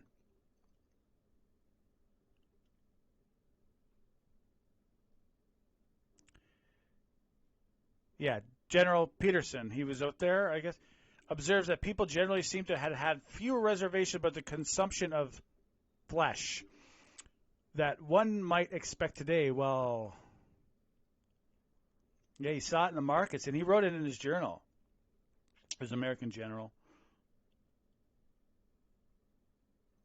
During the severe famine, it was happening in the severe famine that happened in the Great Leap Forward in 1958 to 1962. During Mao Zedong's Cultural Revolution, local government documents revealed hundreds of incidents of cannibalism for ideological reasons, including large-scale cannibalism in the Guoxi Massacre. Cannibal acts occurred in several organizations by local party officials, making part of them to prove the revolutionary passion. Writer Yi documented it, and the Guangxi, and there's a book, a 1993 book, The Scarlet Memorial. Scarlet Memorial. You're not fact-checking. You just said I said a republic. That's not fact-checking. And there it is. And it's right there. If you want to look it up, 1993, it was happening. It was happening in the famine. It's not like it was government-sponsored stuff. And I don't know about any of that other stuff. But yeah, you are trolling. I should have a live. You can't even, life. Yeah. Okay, so anyway, that's such a sidebar point that is not going to happen. But that's how bad it was when China was going through a communist revolution. It was very, very bad times. And remember, they call it 100 years of humiliation because China was a superpower, and then they became such a poor. I'm not going to listen to my playback. And I never called it a republic. Just get the. Why are you here? You're gone. You're gone. Just go away. Go away, please. You're just here to troll. Sandrine Vieira, la parole. You're not here as a supporter or anything. You're trolling me on what I said, and I never said republic. Someone typed it. Oui, je t'entends, Sandrine, après toi. Parfait. Merci, Mme Joly, de prendre nos questions. And I read what someone typed. Si votre gouvernement prévoit that's what you're just de contre-tarif dès lundi, si le président élu concrétise sa menace tarifaire dès qu'il arrive en poste. Nous avons une série de mesures qui sont déjà prêtes, certainement des tarifs liés à l'importation. Et si jamais le président va de l'avant dès lundi, nous serons prêts. Et nous sommes prêts aussi pour une deuxième ronde. Et nous sommes prêts pour une troisième ronde. Et nous sommes prêts à mettre de la pression maximale parce que c'est une guerre commerciale que le président Trump commencerait. Et ça aurait des effets dévastateurs sur les Québécois et les Canadiens. Alors, vous pouvez être sûr que nous sommes organisés, et je vous dirais même presque plus organisés que les Américains à ce stade-ci. Et en terminant, je reprendrai un peu la question de mon collègue d'un peu plus tôt sur l'incertitude qui flotte encore. Est-ce que c'est quoi le scénario le plus plausible selon vous à ce stade-ci? On est quand même à 3 jours de son retour. Je parlais à des gens récemment qui disaient Ça pourrait être 25%, ça pourrait être plus, ça pourrait être moins, le chiffre pourrait encore changer. Est-ce que vous pensez que le chiffre pourrait changer? Et bref, quels sont les indices que vous avez en ce moment par rapport à ce qui pourrait être annoncé? Je pense que la décision n'est pas prise. Et je pense que la seule personne qui sait quelle décision sera prise est le président lui-même. Et donc, notre défi, c'est de comprendre ce qu'il pense et d'être capable de s'y préparer. Donc, ce qu'on fait, c'est qu'on contrôle ce qu'on peut contrôler, ce qui est à dire se préparer. Pardon, se préparer. Alors, donc, dans les circonstances, je suis ici à Washington pour défendre les intérêts du Canada, pour parler à des sénateurs républicains influents, pour parler aussi aux personnes autour de lui. Mais je pense que les Américains n'ont pas conscience à quel point le Canada est essentiel pour eux au niveau de leur commerce, au niveau de leurs exportations, au niveau de leur énergie, au niveau aussi juste de leurs différents biens. I don't want your gang fucking symbols on this channel there, Kevin. Mais, si jamais le président Trump va de l'avant, les Américains vont le découvrir. Merci à tous. C'est ce qui conclut la conférence de presse. Thank you, Minister. This concludes the press conference. Merci. Merci tout le monde. That was Jolie, and yeah, I don't want to see your gang crap on here. You can go away. You know, you can go sell drugs somewhere Good morning else. and welcome to this press Not on this channel. Okay, so we got Trudeau tours a manufacturing plant. Not very exciting. Mark Carney announces his thing, and this is what I keep saying. The Liberals are about to be all over the that's about all the live stuff I'm going to feed today. But the Liberals are all about to be feeding the basic what do you got here?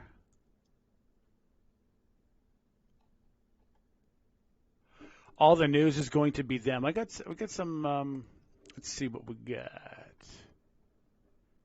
She is very. I know she's like. I honestly thought like, and I know that we really don't talk like this anymore. It's like a big deal. But when I first saw her, I was like, "What the fuck is Trudeau with a movie star?" And it's like, no, that's like an MP of Canada. I don't know what she's doing as an MP of Canada. She's she's more photogenic than you'd think. Like you'd think she had like at least be on TV for a TV series at CBC or something. I don't know. But she's I don't know how good of a job she's doing, but a lot of other ministers I've been watching, they've been saying good things about her, even countries that were kind of against. So I don't know how great of a job or not, because most of a foreign minister's job is behind the scenes. We have no idea what's really going on, but a lot of them have said they're impressed with her. So I don't know what it is. If she's must be from the lack of integrity of self-respect, or they don't like much in India. Hey, where is my Canada Air Force? We have a very small measure. It's actually Canada liquor bill. Oh my goodness, eh? Ugh, liquor bill. That's imagine that, eh? I don't know. Maybe party scene. It seems that they are less serious. We need people, I believe, right now who really are fighting. I think for the working class person, for the 20-year-old who doesn't see Canada as a hope. And I don't think that a war or going to Mars or anything is going to fix it. But building homes, $269 for dinner. Remember when? $269 for dinner breakfasts? Brekkies? Wow. Bev Oda, she had a $10, which would probably be like a $30 orange juice now. A $30 orange juice, and that was like big news. CBC played it for weeks. She had to resign over this expensive orange juice. Okay. If anyone works for a company, she was on a real trip. She had to go somewhere. It was real. It was legitimate. It was like for her job. But, you're sitting in the hotel room and you see an outrageous price of orange juice. You're going to get orange juice anyway. But you see this really outrageous one. Would you be tempted? This is what I got to say. Would you be tempted to buy that orange juice? You're working for a company. The company's not going to complain, you don't think. No one's going to know. Just you, that orange juice, and your company paying the bill. I may be tempted. I may be tempted to try it. I could say that. That may be a slip because I think it's a minor slip. But when you have the amount of money that's been being spent by these liberal elites to look rich and to look like movie stars on Canada dime, it doesn't. I don't think that would fly in Canada. I don't think we ever in Canada were looking, or maybe some, maybe there was 10-15% who wanted a movie star prime minister. Obviously, there were some because they voted for him. But I don't think that Trudeau got voted in because he was a movie star look. I think he got voted in because we were looking for change. Matt, same here. I think I would be like just maybe once. Well, she got caught and she had to resign. What's happening with the Liberals? We're talking about Randy Boissonneau has been caught with millions of dollars in lying, saying he's a Native American, he's not, and then lying about it to Parliament. And all Trudeau taking on the Aga Khan vacation, and then finding out it's bad, and it's like whoa. I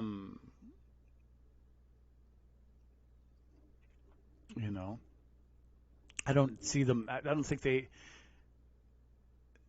She was at there wasn't any other orange juice. No, there was. She was at a high-end hotel. She was overseas, and it was a price of orange. It was, She probably should have just done it another way as a conservative way. But like under Harper wouldn't put up with that.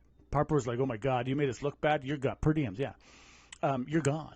You had to leave." Now, people, I believe, were tired of Harper's negative, angry ways. After 10 years, he did a long time. He did a lot of great things, but people were just wanted something friendly. When he came in, Trudeau got in and said, "Let's do sunny ways." People were like, "Yeah." Like, look at what Trump with the media. He does what we were kind of expecting out of Trudeau was kind of like Trump. He's going to do long press conferences and everything's going to be friendly. He's not going to fight with the media every day. Well, Trump fought with the media, but he gave the media more than any other president before or since or whatever. So he did a really good job of keeping people. Oh, Alberta. So yeah, it's.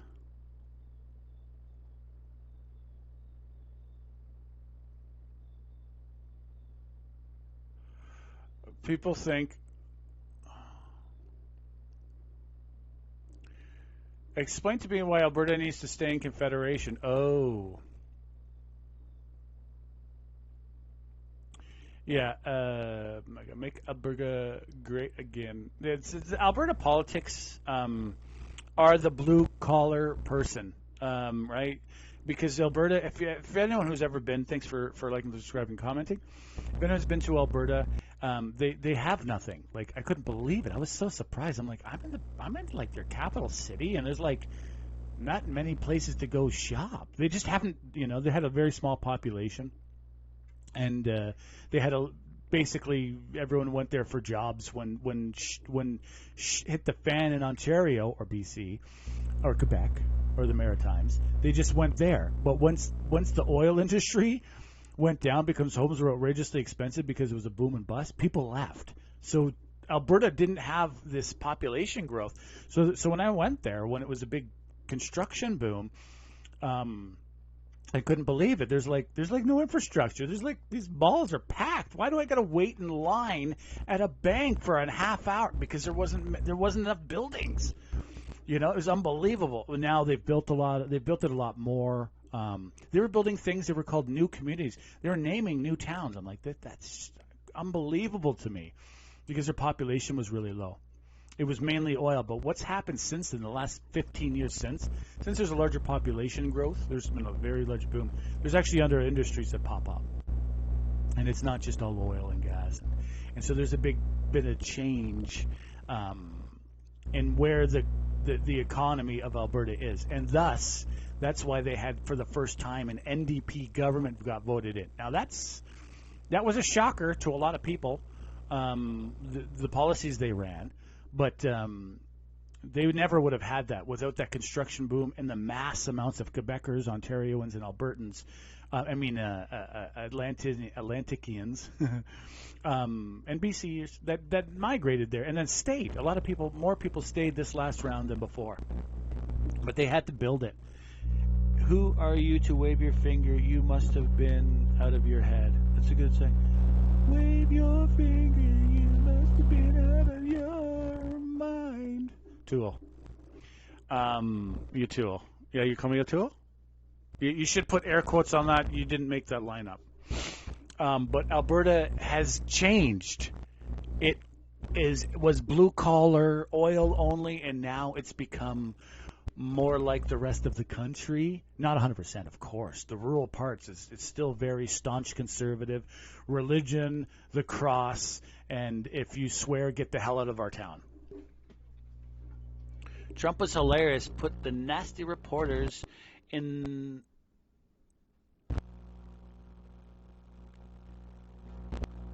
Oh, yeah? I don't know about that. I'm not sure about that coming. So I'm looking up Alberta. There's some beautiful pictures. There's this one guy.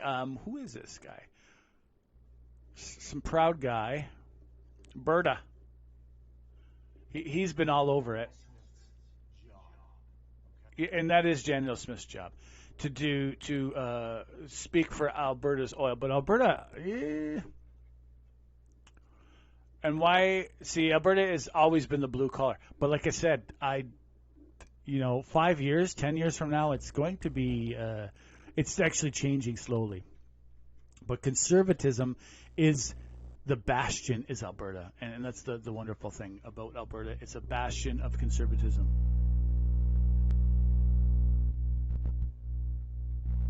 Necromancy? No, I don't drink anymore. I've cannabis. No smoking. Coffee is the drug of that I'm working on right now. Working on cutting out. I don't know about you guys. And that was one thing I did like about the oil field was you had drug testing. It's like I don't care if you've done drugs before. I personally don't. I don't want to be working on a dangerous tool besides someone who potentially is high on drugs. Some companies had ways around it, but no, the oil patch was like, no, you can't do hard drugs and go work on these machines. Thank you kindly. Like, I don't believe in going into people's pasts. I think that's silliness. I think that's a way for the elites to control us. That's how they do it, right? That's how they've done it in the past. That's how they kept people out of politics. They're like, oh, look, this person did this bad, this person did that bad. So they, yeah. And hey, there's nothing wrong with these things. Smoking, and I've toned that. You have to tone it. You get older, you got to tone this stuff down, and you realize, got to be productive. But it stays in your system for 30 days, right? And so it has to be. You have to. I believed before when I was in my youth that you could smoke all the time, right? It was smoke all the time. But no, you when you smoke, say if you were to smoke every fourth day. It's still in your system, and your brain is affected, and it slows you down a large portion. So yeah, okay, maybe you do it once a month and stuff like that. You have to respect it as what it is, as something that affects you when you're not necessarily when you're not on it, right? And they did the test, and this is how I learned. I actually seen this. They were doing testing on cannabis pilots, and they tested them on it, before it, on it, and then the next day. And the next day they were like, oh, yeah, I'm fine. But they actually had low scores in flight because it was still affecting them. Though 24 hours later, they were like, no, I'm sober. But it has a different effect on you. It actually does last longer. It's very, very mild. But it's if you're testing someone, you can tell. You can see, right? So it's sneaky that way. So I'm glad that it's legalized because putting people in jail for it is unbelievable. But it's something that should be respected as a drug, in my opinion. Now let's go build that world. And go sleep somewhere sober. Yeah, sober's good. Now let's go build that world. I agree, huge liability. It's just there's a potential for that, and it's not something I say. I don't want to see people. I'm not like these priests that say, no, not even priests that are all against it. But then there's the hard drugs, and I think the hard drugs are really the problem in our country that have really affected our country negatively, and it makes people very angry. These hard drugs, and just a little bit of them. In the system that you're not aware of, has affected our country. I think that's really, really where we're at. Why everyone's like, well, why are people so crazy and nuts right now? Why are we seeing all of these things? I think it has to do with the amount of very hard stimulated drugs in our society, and it needs to be toned down. Alberta ranks in Canada's fight against Trump tariffs. Okay, so that is all about that. This Team Canada is trending. Team Canada. No one wants to see UF tariffs. I don't think we're going to see the tariffs. I think he just did unity.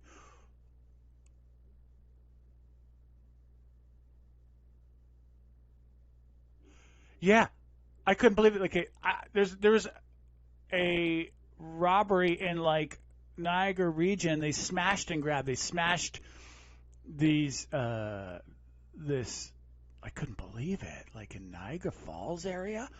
Like we got like this 5 teenagers. They look like teenagers because they're skinny, and they smashed the glass of this jewelry right near the food court. Because there's a guy eating a burger, and he's on camera. He's like pointing, like, look at this. What the heck? He's an older guy, and they're like smashing the window, smashing the jewelry store. And then ran away. And then some guy's chasing him, runs into a pillar. Awful. Apparently they got pictures. Someone outside got pictures of the car and the license plate. License plate was stolen. License plate was stolen.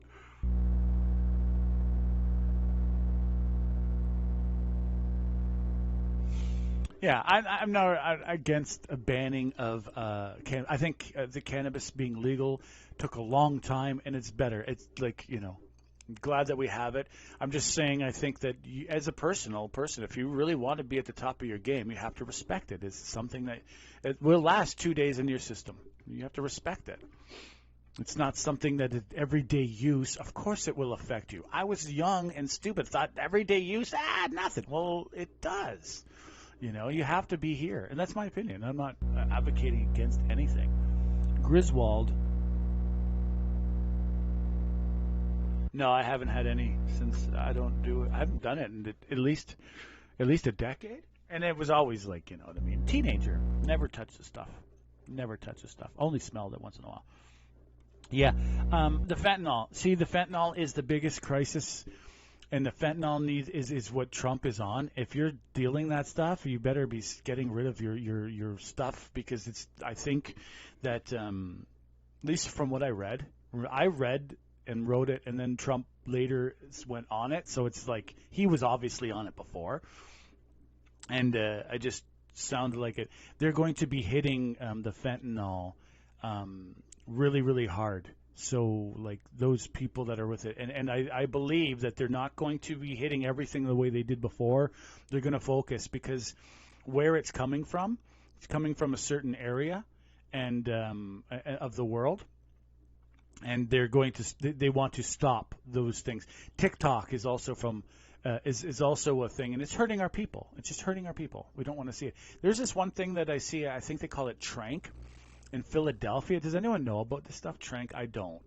But they're standing there, and they're like, their head is at their feet, and they're homeless people all over, and they're just. I don't understand why you'd want to do that, but people are on this other thing, which I believe is fentanyl. I don't know. But that's most likely going to happen. That's the biggest thing. Watch out, Suderlek Excellis Fire album.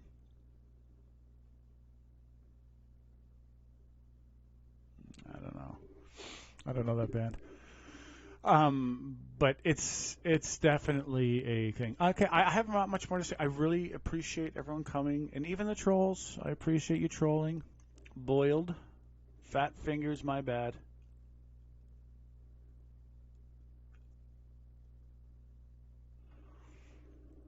Yeah, we're definitely coming into a new era. Pierre is crushing the polls right now. 47% support for Pierre and the Conservatives. Now that, of course, is going to go down as the Liberal campaign goes on, at least if you, historically speaking, it always happens. So it's going to go down, whereas that will go down. And hey, and Conservatives are in power. All this talk about joining Canada, the Conservatives are like the monarchy party. So like, if you people think that Pierre's going to get in and start saying like, yeah, let's join America, no, they're like the monarchy party. They are the ones that are conservative. They want to keep it the way it was 100 years ago, right? That's in essence. Of course, they're not like that, but in essence, run our guys out.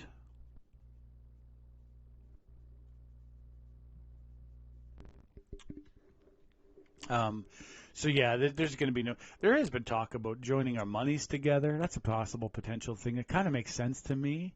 Oh, Jim Basile.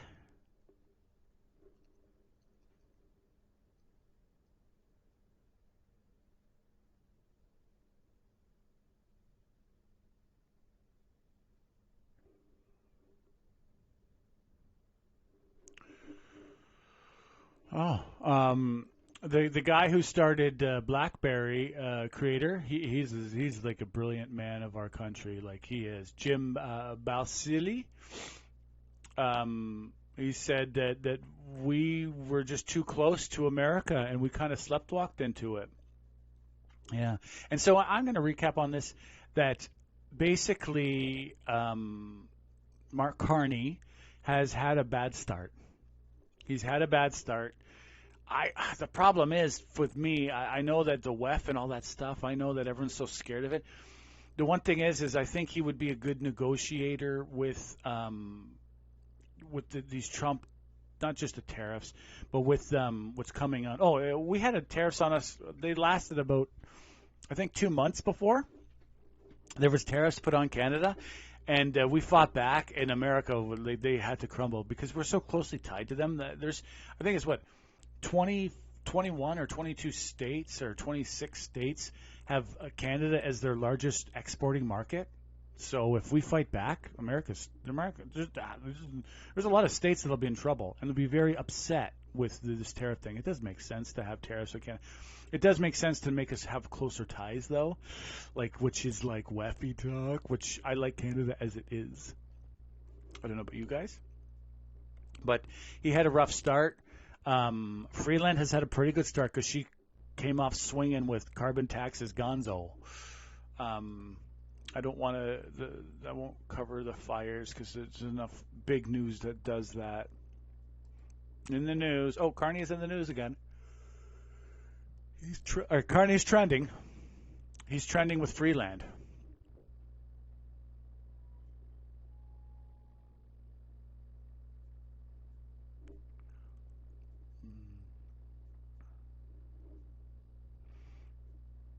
Yeah, the latest.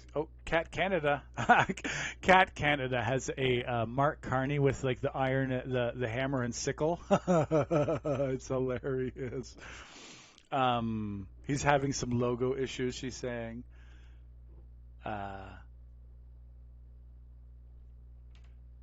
Well, I don't know. Pierre, we're going to see. I need to see his policies, to be honest. Like, yeah, I totally would vote for him without the policies, but it'd be nice to see the policies of all of them. Because I don't know, we haven't had politicians helping the little class for a long time.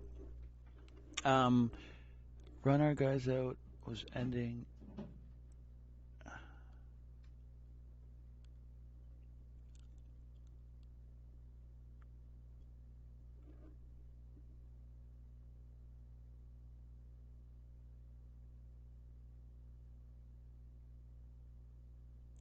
Okay, great.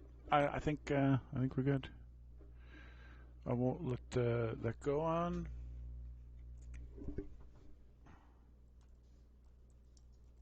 How's the weather out there? There we go. That's the final.